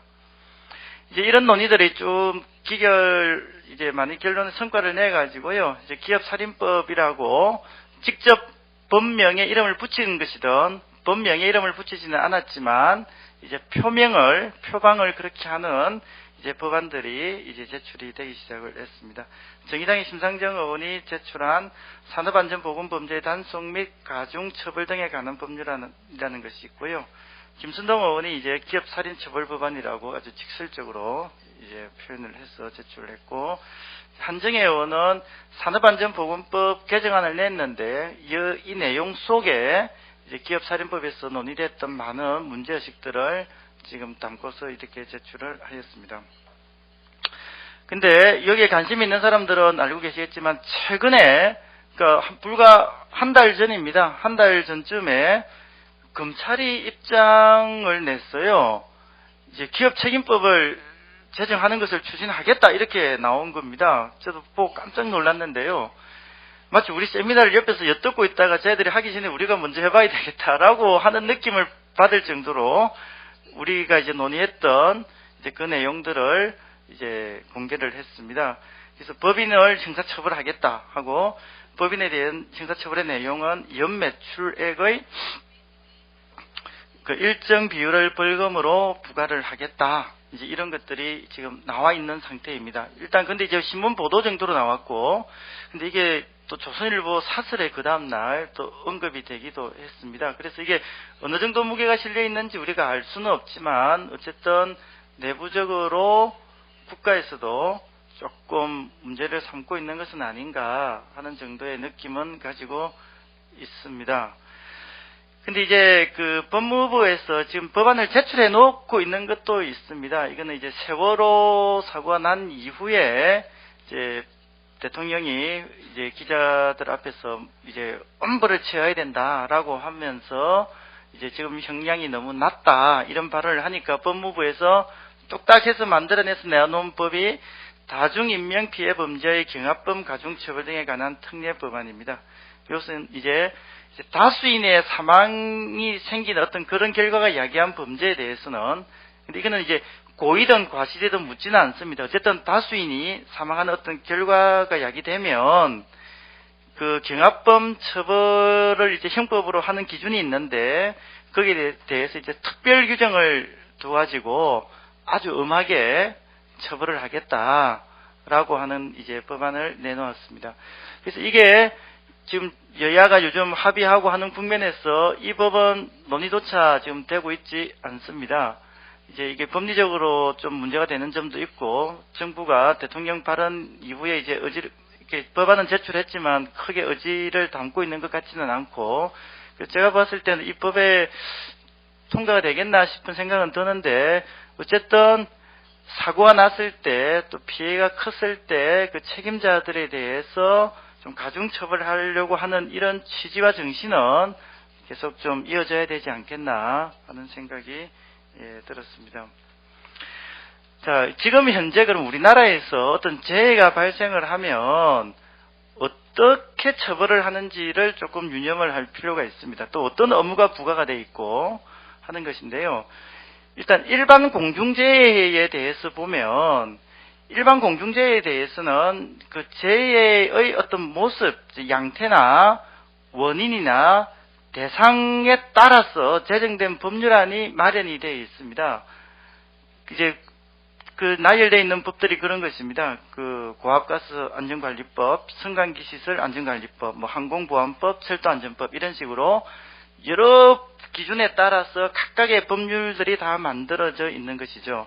이 법 안에 이제 재해를 예방하기 위한 구체적인 업무가 마련이 되어 있고, 그 업무 위반할 때는 처벌을 한다, 뭐 이런 것들이 이제 마련이 되어 있는 것입니다. 예를 들어서 다중이용업소의 안전관리에 관한 특별법 이러면 극장 같은 데에서 이제 안전을 방지하기 위한 법인데, 거기서 동선을 어떻게 확보하지 않는다든지 이러면 처벌을 한다, 이런 식으로 이제 규정이 되어 있는 것입니다. 근데 이제 이 법을 위반을 해가지고 사고가 나면, 즉 사상자가 발생을 하면 그 각 개별 법률에 있는 처벌 조항과 우리 일반 형법에 있는 업무상 과실치사상죄가 동시에 적용이 되고, 이제 그렇게 해서 적용이 됩니다. 이제 그걸 그러면 그게 가까이 처벌되느냐 이러면 그렇지는 않고요. 죄는 동시에 적용이 되지만 처벌은 그 중에 무거운 것으로 한다. 이게 이제 형법상으로는 상상적 경합이다, 이런 표현을 쓰고 있습니다. 그렇게 지금 처벌을 하고 있는 것입니다. 근데 이거는 산업재해에 대해서는 우리 여기 모인 분들은 조금 익숙할 겁니다. 이런 구도가. 산업재해에 대한 예방은 산업안전보건법이 마련이 되어 있죠. 아주 세부적인 규정까지 다 마련이 되어 있습니다. 예를 들어서 건설 현장에서 발판의 두께와 넓이를 어느 정도로까지 해야 된다라는 식으로까지 이렇게 마련이 되어 있는 것입니다. 근데 그런 한편 또 근로자가 다치거나 사망을 하면 또 이제 그걸 위반을 한 거는 산안법 위반으로 처벌을 하고, 또 다쳤으니까 형법상의 업무상 과실치사상죄로 처벌을 하는 것입니다. 조금 보충해서 말씀드리면, 그래서 사고가 나면 형법상 업무상 과실치사상죄는 경찰에서 수사를 합니다. 일반 경찰서에서요. 산업안전보건법 위반죄는 노동부에서 수사를 합니다. 그러니까 한 사건에 대해서 두 기관이 별도로 수사를 하는 것이고, 그것이 검찰에 올라가서 이제 취합이 돼 가지고 검찰이 이제 최종적인 법 적용을 하게 되는 것입니다. 이 두 제도 이제 상상적 경합인데, 근데 산업안전보건법을 다 지켰다, 그런데도 사고가 났다, 이럴 수 있지 않습니까? 산업안전보건법을 다 지켰다고 해서 다 지키면 산업안전보건법으로는 처벌을 하지는 않습니다. 그렇지만 산업안전법을 다 지켰다라고 해도 사고가 발생을 했을 때에는 사고를 방지할 의무는 별도로 있는 것이기 때문에 형법상 업무상 과실치사상죄 적용은 별도로 될 수가 있습니다. 그래서 법 적용이 반드시 연동되는 것은 아니기 때문에 이제 검찰이 취사 선택을 하거나 동시에 적용을 하거나 이제 이런 구조를 띠게 됩니다. 근데 이제 이거의 기소나 뭐 판결하는 것이 이제 내부 자세한 것은 발제문을 보면 되는데요. 지금 한 해 2,000명 가량의 노동자가 지금 사망하는 현실인데도 구속이 되어서 징역을 선고받는 사람은 5명 미만으로 지금 파악이 되고 있고 대부분 벌금형을 선고를 받고 있습니다. 이 5명도 이 구속이 최종적으로 된다고 보기는 어렵습니다. 이게 지금 1심을 기준으로 지금 돼 있는 것이기 때문에 그러니까 거의 집행유예나 벌금형을 받고 엄한 행위를 잘 처벌받지 않는다 이렇게 보셔도 무방합니다. 이제 원청업체와 하청업체 업체 자체는 이제 뒤에서 보겠습니다만 법인이니까 업무상 과실치사상죄는 적용이 안 됩니다. 우리나라 형법에는 법인에는 처벌되는 규정이 없거든요. 그래서 법인 자체는 업무상 과실치사상죄라는 것이 없고 단지 산업안전보건법 71조의 양벌 규정이 있는데 거기에 따라 처벌될 수가 있습니다. 그렇게 돼 있고 원청 대표는 이제 이론적으로는 업무상 과실치사죄로도 처벌될 수 있고 산안법 위반죄로도 처벌될 수 있는데 보통 책임을 잘 지지 않는 구조를 띠고 있고요. 하청 대표인 경우에는 이제 대부분 책임을 지는데 하청 대표가 책임을 지는 경우도 있고 하청의 현장 책임자가 책임을 지는 경우도 있습니다. 그러나 처벌은 받는다고 하지만 집행유예나 벌금형이 대부분이어서 그 수준은 미약한 편입니다.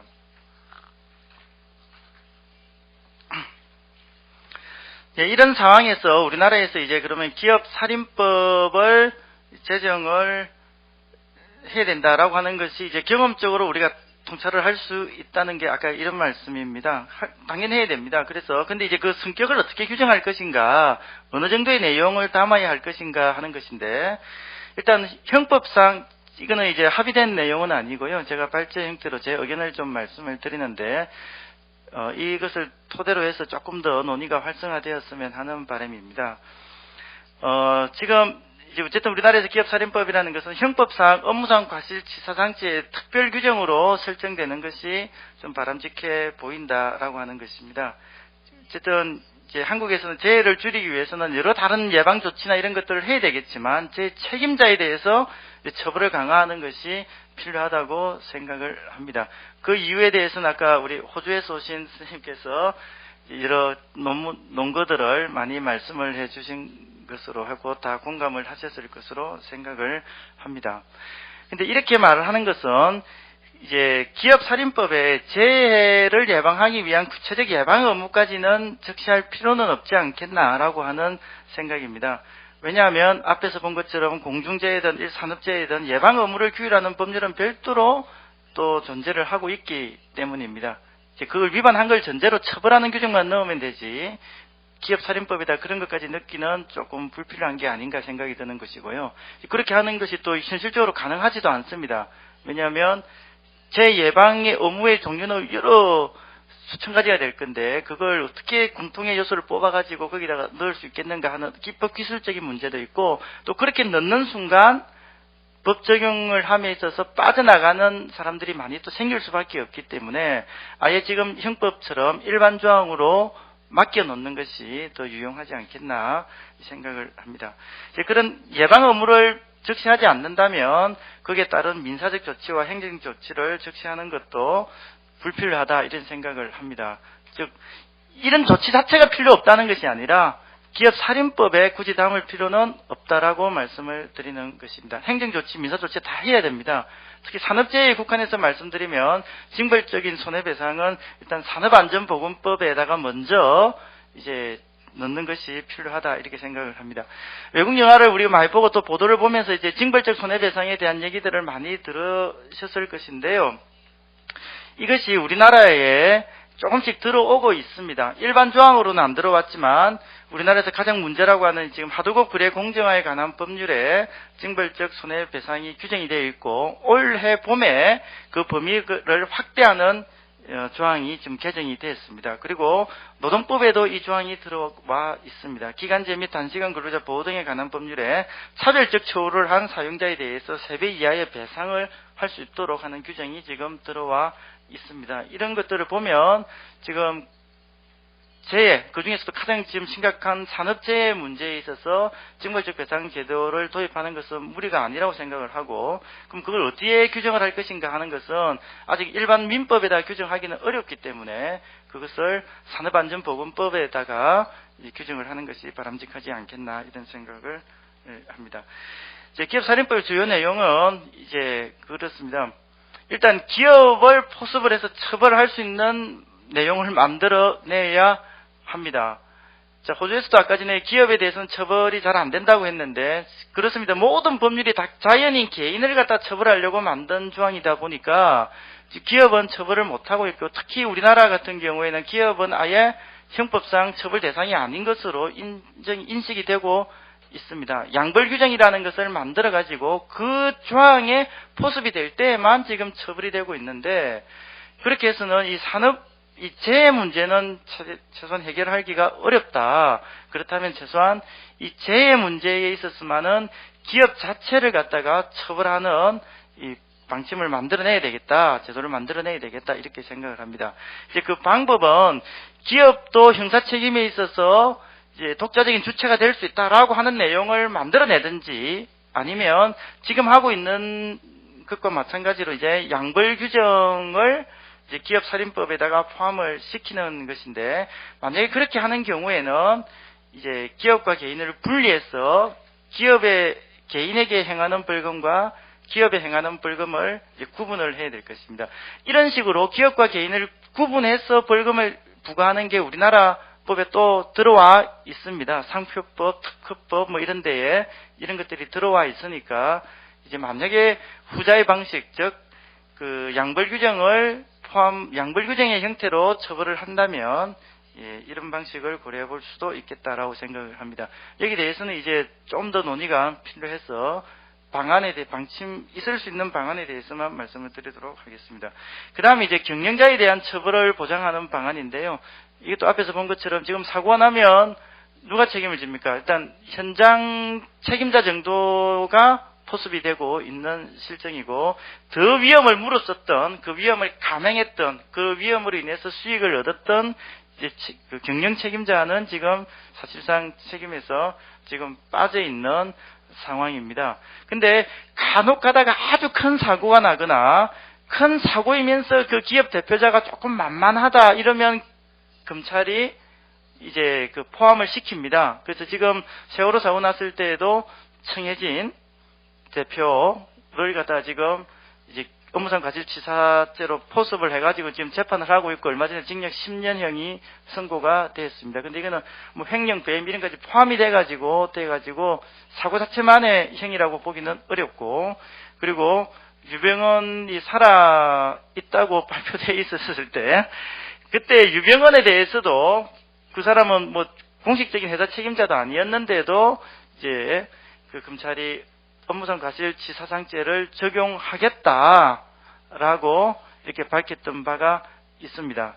즉 현행법상으로도 이제 문제가 되면 다 그 대표자들에 대해서 업무상 과실치사상죄를 적용할 수가 있는데 이걸 검찰에 자의적으로 선별적으로 하는 것을 놔둘 수는 없기 때문에 법에다가 책임을 최고 책임자에까지 올라갈 수 있는 방안을 지금 좀 만들어야 되겠고 그렇게 함에 있어서 호주나 캐나다의 사례가 우리한테 좀 유용한 영감을 좀 주는 그런 상태라고 할 수 있습니다. 그다음 마지막으로 이제 정부 책임자에 대한 처벌을 이제 보장하는 방안입니다. 지금도 형법상 업무상 과실치사상죄도 지금 공무원에 대해서 적용되기도 합니다. 일반 사고가 났을 때, 성수대교 사고가 났을 때에도 그 책임을 졌습니다. 근데 이 세월호 관련해서는 지금 그 현장에 있던 해경 몇 명 빼고 나면 지금 공무원들에 대해서 직접적인 책임을 지금 묻고 있는 것은 없거든요. 분명히 이제 안전관리나 여러 가지 문제에 있어서 지금 책임이 있는 사람이 있을 것인데, 그래서 요 부분도 우리가 기업살인법을 만든다면 이런 내용도 좀 담아야 되지 않겠나 이런 생각을 합니다. 그리고 여러분들 다 잊어버렸을지 모르겠지만 신문검색 기사를 검색해보면 세월호 사고가 났을 때 검찰에서도 분명히 그 말을 했어요. 발제문에도 제가 기사까지 옮겨놨는데 그 공무원들에 대해서도 법 적용을 하겠다 이렇게 이제 발표를 해놓은 게 있습니다. 그리고 나서는 이제 아무도 안 챙기고 자기들도 마치 아무 말을 안 한 양 지금 이렇게 가고 있는데 뭐 이런 식으로 사고가 나면 그 직후에 국민 여론을 호도하는 용으로만 발표되는 것은 좀 막아야 되지 않겠는가. 즉 법에다가 그런 내용들을 좀 보장하는 것이 좀 필요하지 않겠는가. 예, 이런 생각이 듭니다. 예, 현재까지 제가 생각해 본 내용은 이 정도입니다. 예, 이후 더 많은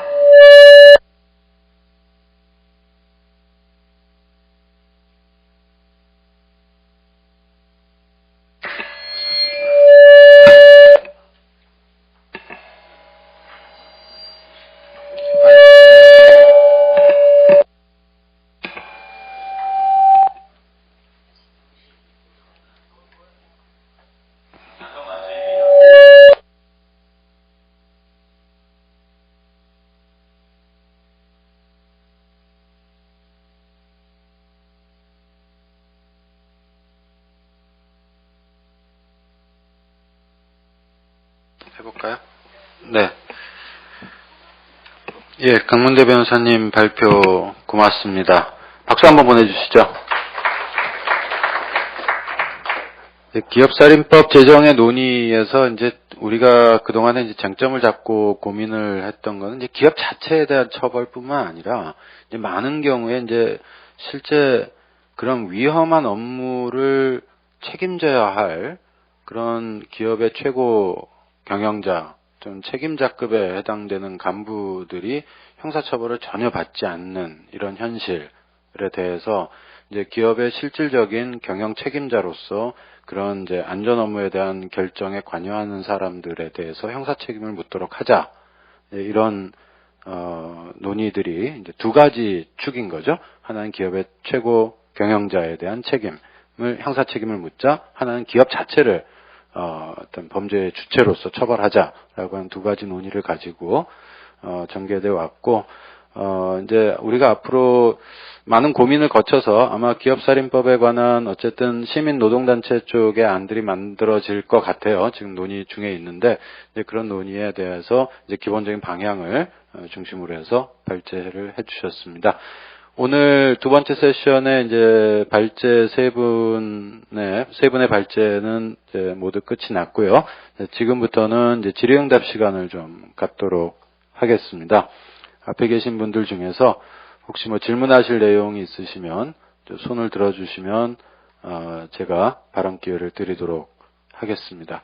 말씀하실 때는 이제 어디서 오신 분인지를 좀 간략히 말씀을 해주시고 그 다음에 어떤 발표하신 분 중에서 이제 어느 분께 질문을 드린다라고 하는 거를 좀 먼저 좀 특정을 하셔서 말씀해 주시면 좋겠습니다. 아니면 뭐 의견을 말씀해 주시는 것도 괜찮습니다.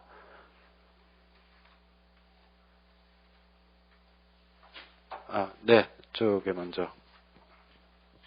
이쪽이요? 네. 네, 안녕하세요. 저는 사회진보연대라는 사회단체에 있고, 국민대책회의에서 존엄안전위원회에서 함께 일하고 있는 박상은이라고 합니다. 호주의 질문을 드리고 싶은데요. 호주의 전국적인 법이 아니고, 준주에만 이 법이 있다고 했는데, 이게 그렇다면은, 어떤 기업이 준주에 적을 두고 있는, 본사를 두고 있는 기업에게만 적용이 되는지, 아니면은 그 준주에서 사고가 일으킨 기업에게 적용이 되는지가 궁금하고요. 근데 이렇게 일부 주에만 적용이 되면 그 기업이 이 주에서만 조심하고 다른 데서는 별로 조심하지 않거나, 혹은 본사가 그 안에만 있으면 다른 데 나가버린다거나 이런 일은 없는지랑, 또 하나는 다른 데에서도 비슷한 거를 검토를 하고 있다고 하셨는데 이게 좀 더 확산의 가능성을 얼만큼 보시는지 그런 게 궁금합니다.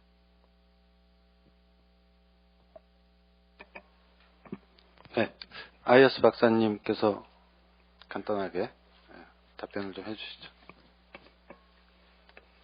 Thank you, Park Sam. That's quite an interesting question. As far as I know, the crime, if it's committed in the ACT, regardless of where the company is based, whether it's got its headquarters or whether it's based in Melbourne or Queensland, they will be tried under the ACT's law.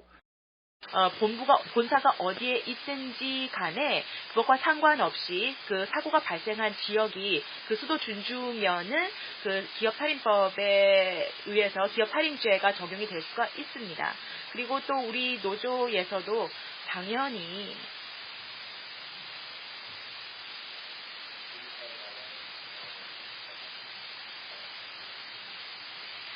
이것을 전국적으로 확산을 하고 싶어 합니다. 그래서 빅토리아 지부에서도 2004년에 기업살인법을 우리 주에서도 적용을 하자라고 해서 굉장히 뜨거운 논쟁이 있었습니다. 그런데 성공은 하지는 못했죠.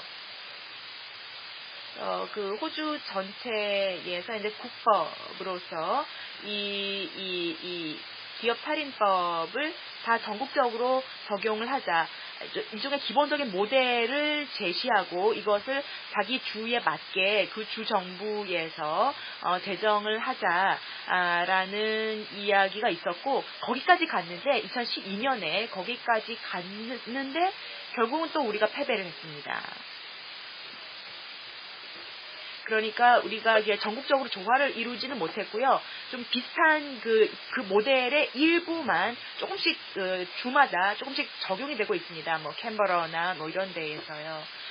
그래서 굉장히 오랜 그리고 그 투쟁이 필요한 것 같고요. 그리고 어떻게 보면은 제가 그 말미에서 언급한 대로 세월호 참사처럼 아주 큰 비극이 또 일어나지 않는 이상 또 우리가 이 운동을 그리고 이 투쟁을 진전시키기가 어려울 것 같습니다. 물론 그렇게 되면은 절대로 안 되겠지만요. 그런데 지금으로서는 이런 상황이고요. 그 싸움이 굉장히 어렵습니다.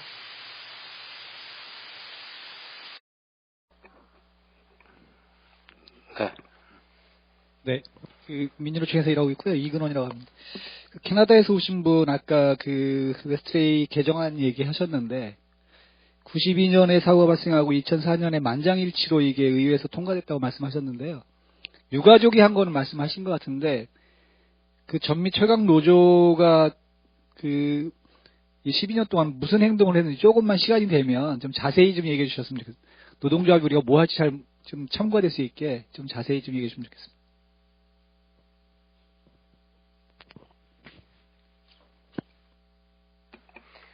So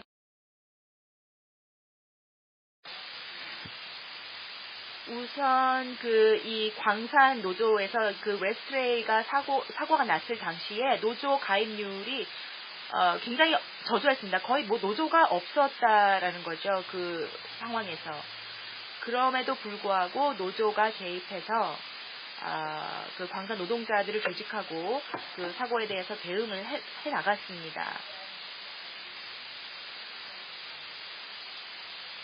그리고 사실 노조가 어떤 건물의 이 뿌리가 되었다라는 거죠. 그 기반이 되었다라는 것입니다. 그리고 그 웨스트레이 형법 개정안이 통과될 때까지 그 기본이 그 토대가 되었던 것이 바로 노조였습니다.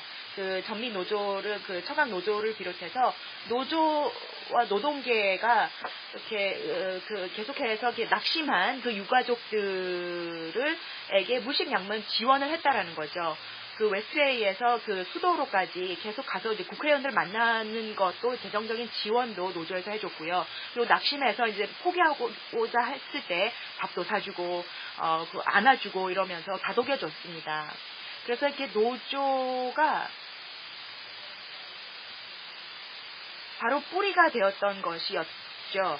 그리고 그 얼굴 보이는 그 건물의 외관이자 이 운동의 그 형법 개정 운동의 얼굴은 바로 유가족들이었습니다. 그래서 유족들이 선봉에 섰고요. 그것을 물심양면 뒷받침해줬던 그 뿌리가 바로 노조였습니다.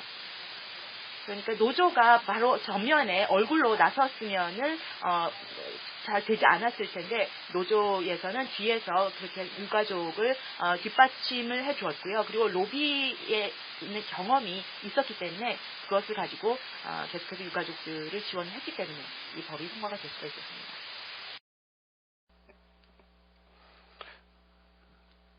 네, 이어서 조금 궁금한데, 그러면 처음에 법을, 이런 이제 기업살인법 이런 법 개정을 하자라고 제가 이제 먼저 주도적으로 나섰던 거는 유가족들이었나요? 아니면 이제 노조 쪽에서 그렇게 먼저 나섰던 것이었나요? It was 그 조사의 판사였습니다. 그 법안을 실제 작성한 것은 아니고요. 물론 그 판사가. 근데 이제 그 공공조사위원회의 판사가 이와 같은 법이 필요하겠다라고 제기를 했습니다. 그 법안 같은 경우는 노동당이 그 법안의 내용을 작성을 해왔고요. 결국 유가족들이 그 법안을 들고 의회에 가서 제출을 했는데 어쨌든 판사가 먼저 제안한 것이었습니다. 예, 또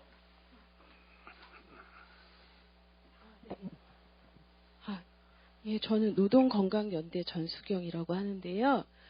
그러니까 제가 항상 그 마음에 걸리는 거는 일반적으로 그 노동운동에 대해서 별로 사회가 우호적이지 않고, 그리고 기업의 범죄, 다른 경제 범죄나 또 뭐 해고 문제에 대해서 그 시민들의 정서나 국가가 굉장히 관대한데 그 이런 안전이나 노동자 사망에 대해서 기업에 대한 처벌을 더 강하게 하라고 이제 요구하는 게 사실 굉장히 쉽지 않고, 또 뭐 어떤 노동자 정당이나 이렇게 강력하지 않은 상황인데, 그래서 사실 이렇게 일반적인 기업 범죄에 대해서 관대한 사회에서 이 문제를 뭔가 특별히 더 문제 삼으려고 할 때 어떤 시민사회하고의 연대 전략이나 네, 이런 게 항상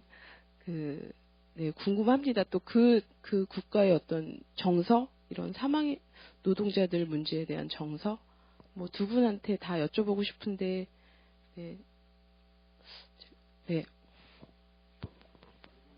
두 분 발제자 모두의 답변을 바라시는 거죠? 네, 짧게 한 분씩 얘기를 좀 해주시죠.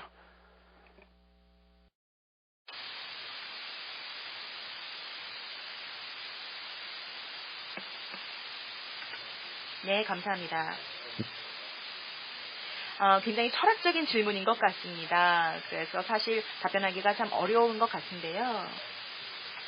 지금 호주에서도 아주 전형적인 신자유주의 정권이 집권을 하고 있습니다. 보수당이 집권을 하고 있죠. 그래서 그 노조도 굉장히 많이 탄압을 받고 있습니다. 노조 지도부도 많이 투옥이 되고 있고요. 그리고 노조원들이 그 노조를 조직하기 위해서 작업장에 들어가는 것을 원천적으로 봉쇄를 하려고 하고 있고요.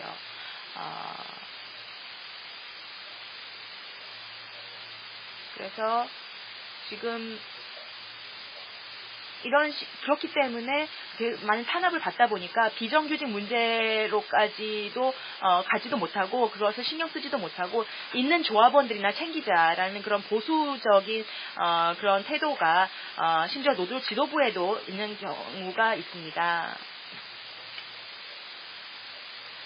그럼에도 불구하고 지금 노조에서는 우리가 지역사회에서 운동을 함께 하고 있습니다. 뭐 예를 들어서 아침밥을 먹지 못하고 학교에 등교를 하는 저소득층 어린이들을 위해서 노조가 이제 지역사회에 있는 단체들과 함께 같이 아침밥 먹고 등교하기 운동, 뭐 이런 것을 하는 거나, 이런 것을 통해서 우리가 지금 지역사회에서 우리 시민들과 함께 하고 있다. 그러니까 풀뿌리에서 노조가 함께를 해야 된다는 것이죠. 그러니까 아무리 거절을 하고 또 국민들이 등을 돌려도 계속해서 우리가 함께 노력하는 것이다. 우리가 함께 더 좋은 세상을 만들어 나가는 것이다. 라는 것을 실천을 통해서 보여주게 되면은요, 얼마든지 국민들이 우리 편에 설 수 있을 것입니다. 예를 들어서 빅토리아 주에서 그 노조가 너무 권력이 있는 것인가라는 그런 여론조사를 했다고 합니다. 그런데 그렇지 않다. 노조가 권력이 너무 지나치게 많은 것이 아니다라고 답한 사람들이 50%가 넘었습니다. 그러니까 예전에는 뿔나는 악마로 그 노조가 멸시를 받았었는데요. 지금은 그만큼 우리가 굉장히 많은 노력을 했기 때문에 주민들과 또 국민들의 편에 섰다라는 그런 이미지를 우리가 실천을 통해서 보여주었기 때문에 그만큼 이미지가 많이 제고가 되었습니다. 예, 저도 비슷한 말씀을 드리겠는데요. 지금 우리 그 캐나다도 행정에서는 연방이 있고요. 또 시정부, 또 지방정부가 있습니다. 그래서 3단계로 지자체와 또 중앙정부가 이렇게 구조가, 행정구조, 체계가 되어 있는데, 사실 그 지역 사회에서는 모든 단계마다 이 걸림돌이 있습니다. 그리고 우리에게는 장벽이 있습니다. 그런데 이런 장벽이 있다고 하더라도 우리가 그것을 극복하기 위해서 노력을 해야 되겠죠. 예를 들어서 기업 살인법에 있어서도 그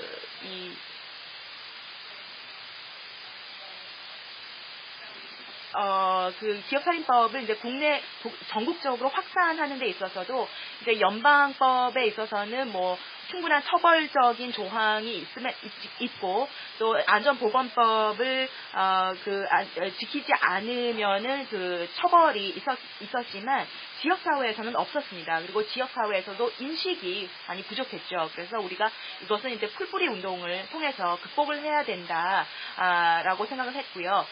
그래서 브리티시 콜롬비아에서 서명 운동을 했습니다. 굉장히 인구가 높은, 그리고 브리티시 콜롬비아는 보수당이 집권을 하고 있음에도 불구하고 우리가 설득을 할 수 있게 되었습니다. 그리고 지방 의원들도 뭐 표심을 의식해서 그랬는지는 모르겠지만 그 기업 살인법에 대한 인식을 전환하는 데에 성공을 했습니다.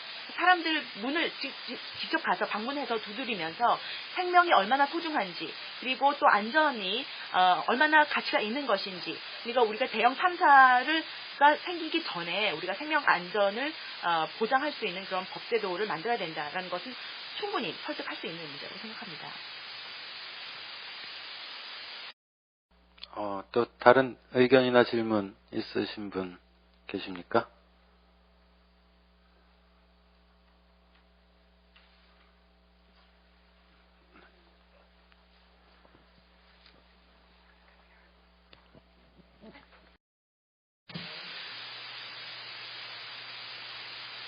저는 사실 아까 발표했던 사람인데요.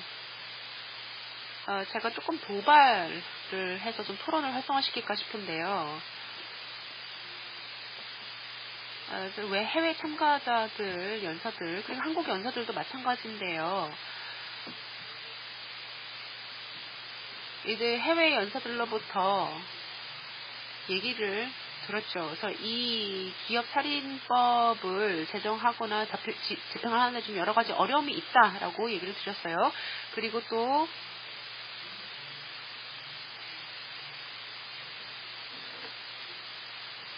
실제 이 법이 현실적으로는 아주 적용이 제한적이다라는 얘기까지 들으셨어요. 그런데 이 법에 대한 그 많은 노력, 그리고 이 법을 제정하기 위한 투쟁, 엄청난 노력, 그리고 이 일을 널리 사용되도록 하기 위한 노력이 실제 긍정적이었는가라고 생각하시는지요. 그래서 산업안전보건을 향상시키는데 그 노력이 기여했다고 생각하시는지, 아니면 오히려 불필요한 곳으로 관심을 돌리는 역할을 혹시 한 것은 아닌지에 대해서 좀 질문드리고 싶습니다. 일단 저희는 이 법을 제정하는데 굉장히 많은 자원을 투입을 했습니다. 물론 우리 노력의 결과를 아직까지 못 보고 있고 또 우리가 원하는 만큼 보고 있지는 않습니다. 그럼에도 불구하고 충분히 긍정적이었다고 생각하고 어떤 관심을 다른 데 돌리는 역할을 하지 않았다라고 생각합니다. 우리가 그 여성이 투표권을 얻어내는데 굉장히 많은 노력을 예전에 투입을 했었죠. 근데 좀 비슷하다라고 생각합니다. 우리가 현대적이고 진보된 사회로 나아가기 위한 진전을 이루기 위한 과정이라고 생각하고요. 그리고 법이 실제 얼만큼 많이 집행됐는지 집행 안 됐는지에 우리가 빠져서는 안 된다고 생각합니다. 그 화이트 칼라 이제 금융 관련돼서 법이 집행되지 않다 하더라도 어쨌든 거기에 어떤 여전히 법이 그러니까 존재합니다. 그리고 물론 아무리 그 일반적인 범죄가 만연한다 하더라도 법이 없어야 된다, 필요 없다라고 얘기하는 사람은 없죠. 그래서 물론 제한과 제약이 있다라는 것을 우리가 인정을 할 필요는 있습니다. 그런데 이 기업살인법을 제정함으로써 우리는 상당한 진전을 많이 이뤄놨다라고 생각하고 관심을 다른 데 돌린 거라고 생각하지 않습니다. 오랜 시간이 걸렸습니다. 그럼에도 불구하고 매해 우리가 올바른 방향으로 가고 있다라고 생각하고 산업 보건 안전을 강화하고 안전을 더 향상시키고 있다라고 저는 믿습니다. 예, 저 질문은 잘 이해됩니다. 질문의 내용은 이해되고요. 그런데 이제 방금 말씀하신 분의 답변에 대해서 동의를 하는데 이제 그 물을 버리면서 아기까지 버렸으면 안 되겠죠. 그래서 그 억지력이라는 것이 결국은 있을 수 있다라고 생각합니다. 뭐 증거를 내기가 드러내기가 좀 힘들 수는 있겠는데요. 결국은 이제 기업에게 벌금형이 내려지고 이제 벌금형에 대기업들 같은 경우는 제한이 있다라는 것은 우리 알고 있습니다. 그월콘 같은 경우는 그 벌금형이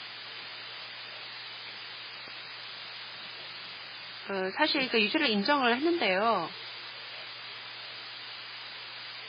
그 모든 거 끝나고 나서도 이제 벌금형이 사실 다국적 기업 입장에서는 그렇게 큰 벌금은 아니었다라고 생각합니다. 그리고 리스크 관리라는 차원에서 보자면 이 환기의 게임을 계속 차라리 하는 게 되지 뭐하러 이 노력을 하느냐라고 한 거죠. 결국은 리스크 테이킹을 안 했을 때 얻는 벌금도 정말 엄청난 작은 벌금밖에 이루어지기 때문에 굳이 이것이 그 억지력의 역할을 하지 못한다라는 겁니다.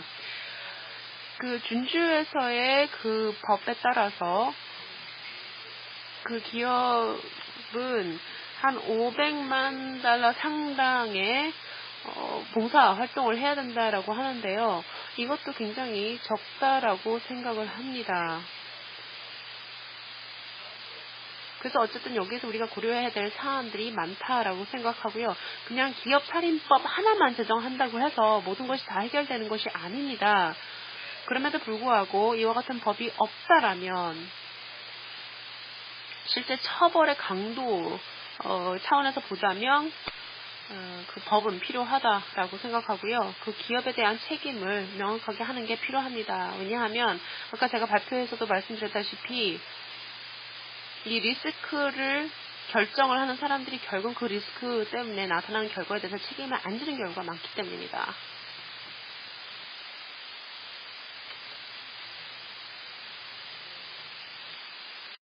드리겠습니다.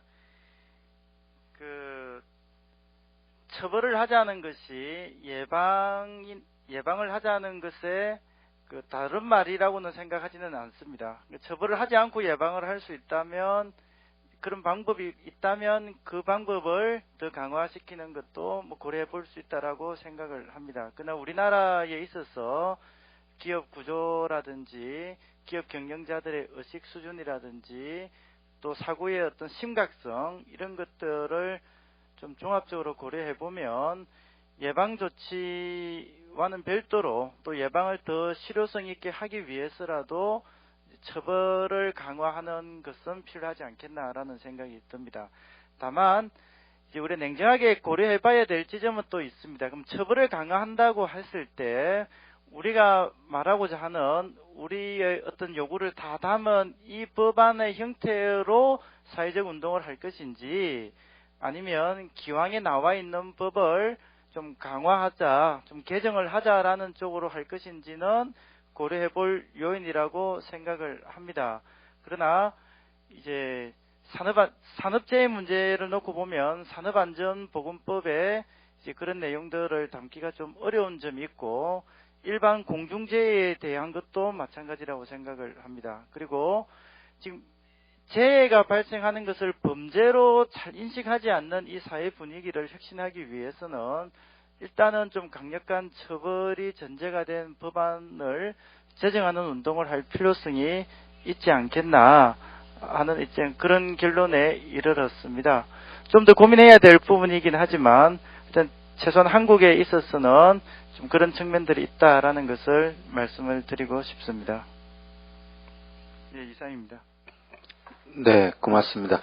우리에게 주어진 시간이 얼마 남지 않은 것 같습니다. 이제 4시까지로 되어 있기 때문에 혹시 또 질문하실 분이 있으시면 한 분 정도 더 받도록 하겠습니다.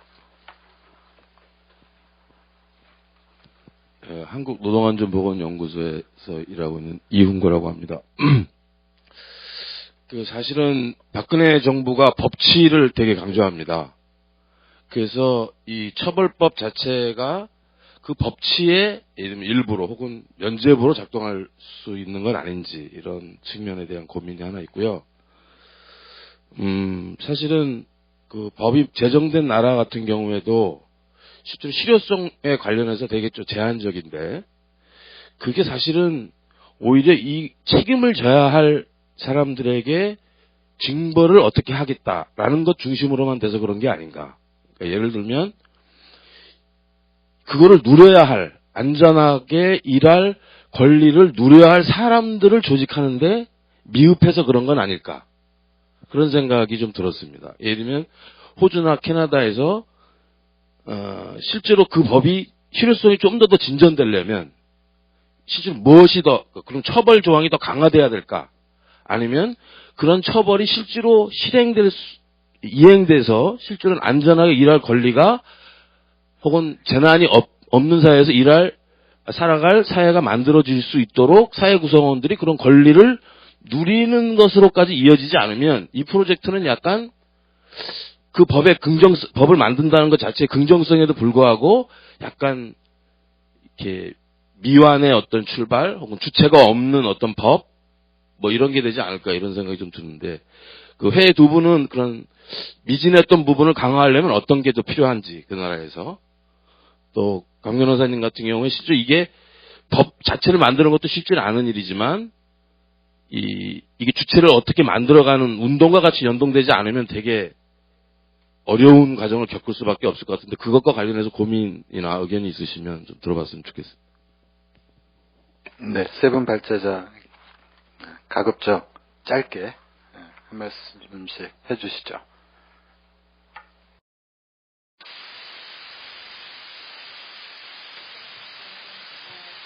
예, 제가 다시 그 법 개정 운동을 다시 하고 그 법안을 다시 작성할 수 있는 기회가 있었다면 그러면 하나의 부속 문서를 넣었을 것입니다. 경찰이 이제 형법 개정에 대해서 제대로 알 수 있도록 그리고 그것을 집행하는 데에 제대로 할 수 있도록 교육을 하는 것입니다.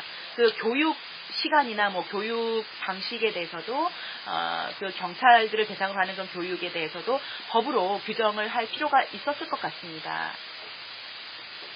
또 뭐 노동부에서도 관여를 해야 되겠죠. 그렇게 해서 훨씬 더 그 효율적인 시스템을 가지고 누군가가 이제 기소가 되면은 확실하게 수사부터 기소까지 이루어질 수 있도록 해야 될 것 같습니다. 예. 빅토리아 지부에서 활동을 하면서 그 호주 수도 준주에 대해서 이야기를 하기가 좀 어렵겠지만 그 호주 수도 준주에 있는 사람들을 보면은 이 기업 살인법을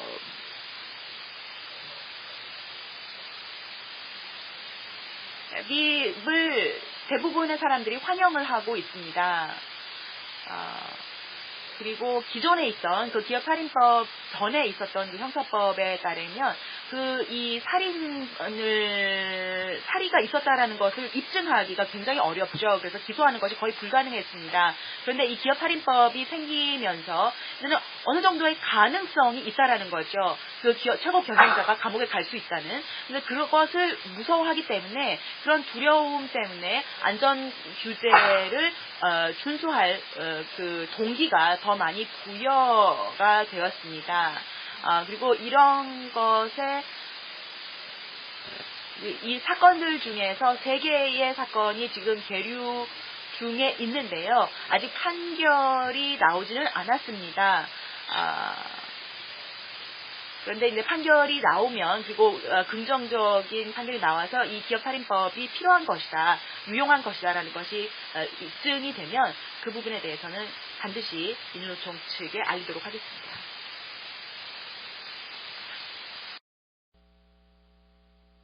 간단하게 말씀을 드리겠습니다.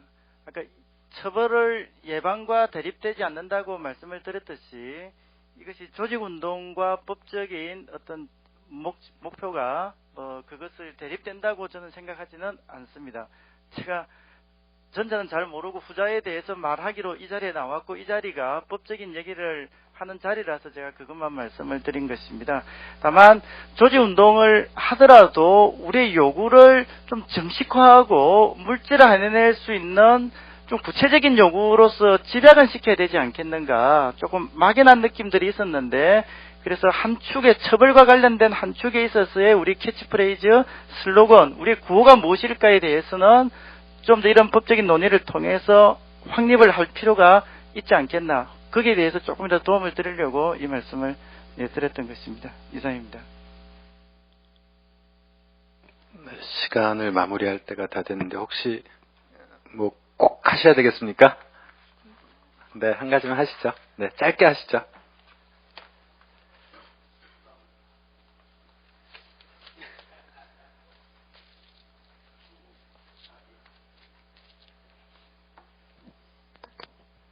안녕하세요. 저는 그 인터넷 뉴스 오마이뉴스의 기자로 일하고 있고 유성애라고 하는데요. 네. 한 가지만 여쭤보고 싶어서 이제 질문하게 됐는데, 아까 안드레아 퍼트 씨께서 많은 사람들이 그 안전사회에 대한 필요성을 느꼈을 때 그런 대중적인 여론을 좀 적극 활용해야 된다, 그렇게 말씀을 하셨는데, 이 웨스트레이 개정안 당시의 상황이랑 지금 한국의 상황이 약간 다르다는 생각이 들어서 이 부분을 어떻게 해결할 수 있을지에 대한 의문을 말씀드리고 싶어서요.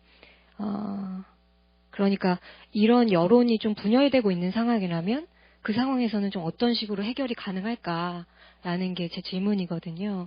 일례로, 그러니까 여기에서는 이제 사망자가 26명이면 그 유가족들이 그 국회의원들을 만나면서 설득을 했다고 하는데, 제가 알기로 지금 세월호 유가족은 사망자가 304명이잖아요. 사망자와 이제 실종자를 모두 합쳐서 이제 304명인데, 그 유가족분들이 뭐 농성장에 여러 곳에서 농성을 하시지만, 어떤 사람들은 이분들을 가리켜서 매우 정치적이라고 하면서, 이제 이런 그런 안전사에 대한 얘기는 그만하자, 특별법이나 이런 것은 정치권에 맡기자, 이런 식으로 얘기를 하시는 분들도 있어요. 그래서 유가족들이 국민들을 찾아다니면서 이제 직접 설명을 하고, 왜 안전사회가 중요한지, 특별법의 내용이 어떤 건지, 자기들이 받고 있는 정치적인 오해에 대해서도 설명을 하시는 걸로 저는 알고 있는데, 이런 상황에서, 이런 웨스트레이 개정안처럼, 어떤 긍정적인, 그러니까 안전한 일터, 안전 사회를 위한 법 제정으로까지 갈 수 있으려면 좀 어떻게 해야 될까, 이런 궁금증이 들거든요. 그래서 물론 어려운 질문인 거 알지만 짧게만 대답을 해주시면 좋겠습니다. I actually don't think it's a difficult question at all. 않고요. 실제 정치적인 그 집권 그 세력의 정치적인 성향에도 불구하고 사실 이 비극에 대해서 정부도 알고 있고요.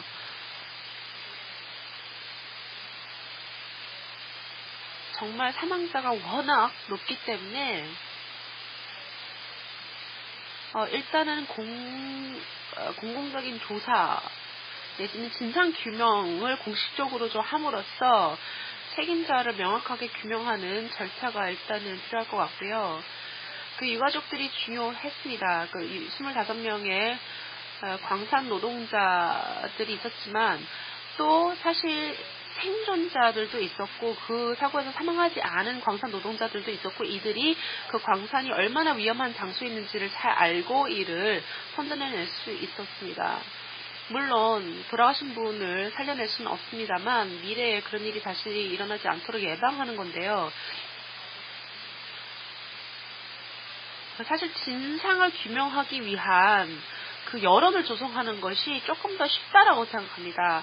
그러니까 실제 그러니까 법에 대한 지지를 유도하는 것보다 진상 규명을 하자라는 쪽으로 좀 유도를 하면 오히려 조금 더 호의적으로 반응한다라는 것을 저희가 알 수 있었고요. 그리고 예방을 어떻게 할 수 있는지에 대한 얘기를 하면 법 제정을 할 수 있을 뿐만 아니라 그 여론 그리고 그 산업안전 보건에 대한 그 문화를 구축하기 좀 도움이 된다라고 저는 생각합니다. 예, 한 가지 마지막 부분만 말씀해 드리겠는데요. 사실 인터넷 뉴스 언론사에서 일하신다고 했으니까 좀 독특한 지위를 가지고 있다라고 생각하는데요. 그 여러분 같은 사람들이 받는 관심도 많고 여러분들이 쓰는 기사가 굉장히 큰 영향력을 발휘할 수 있다고 생각합니다. 정부 같은 경우는 이제 여론을 분산시키기 위한 전술을 항상 사용을 해왔죠. 어제 제가 유가족을 만나면서 이제 대화를 나눴는데 정말 저한테는 큰 영감이 되었습니다. 이와 같은 영감 깊은 이야기를 국제적으로 알려내는 게 바로 언론사 역할이 아닐까라고 생각을 하고요. 그리고 이 정보에 도덕적인 임무가 있다라고 생각합니다. 이를 우리가 강조할 필요가 있지 않을까. 어쨌든 여러분 기자분들도 잘 해주셨으면 좋겠고 저희도 이제 민족청 측에 저희가 할 수 있는 모든 것을 다 하겠다라고 약속드린 바 있는데요. 여러분들도 이제 기자 언론사로서 또 국제적으로 이와 같은 기사를 내보내고 알리는 것도 좀 중요한 역할이라고 저는 생각합니다. 이제 시간이 좀 왔습니다. 두 번째 세션을 마무리할 때가 됐는데요. 두 번째 세션에는 이제 주로 좀 기업 살인법이라고 하는 좀 전문화된 좀 쟁점을 가지고 우리가 호주와 캐나다의 어떤 법 제정의 논의 경험 그리고 법 제정 이후에 이제 어떻게 적용되고 있는지 보완해야 할 점 무엇인지 이런 걸 중심으로 해서 좀 논의를 했고 우리가 세월호 참사를 계기로 해서 현재 기업살인법을 제정하기 위한 운동을 민주노총과 또 시민사회단체가 함께 힘을 합쳐서 지금 진행하고 있는 상황에서 호주와 캐나다의 이 오늘 발표 그리고 그 경험을 듣는 자리는 매우 소중한 그런 기회가 된 것 같습니다. 물론 기업살인법이 제정된다고 해서 이런 안전에 관한 사고라든가 산업재해가 획기적으로 개선될 거다라고 그렇게 말하기는 어려울 것입니다. 네, 그렇지만 저는 이제 형사법을 전공하는 이제 학자의 한 사람으로서 법이 가지고 있는 가장 커다란 힘은 사회적인 상징이자 사회적인 가치를 보여주는 것이라고 생각을 하거든요. 그래서 우리가 기업살인법이라고 하는 것은 소위 산업 현장에서 기업이 그 노동자들의 안전을 좀 보장해야 될 그런 법적인 또 사회적인 도덕적인 의무가 있다라고 하는 것을 사회적으로 선언해주고 그런 의무에 위반하는 것에 대해서는 엄중한 형사 책임을 물어야 한다라고 하는 사회적 합의를 끌어내는 것 이것이 기업살인법의 제정이 가지고 있는 의미라고 할 것입니다.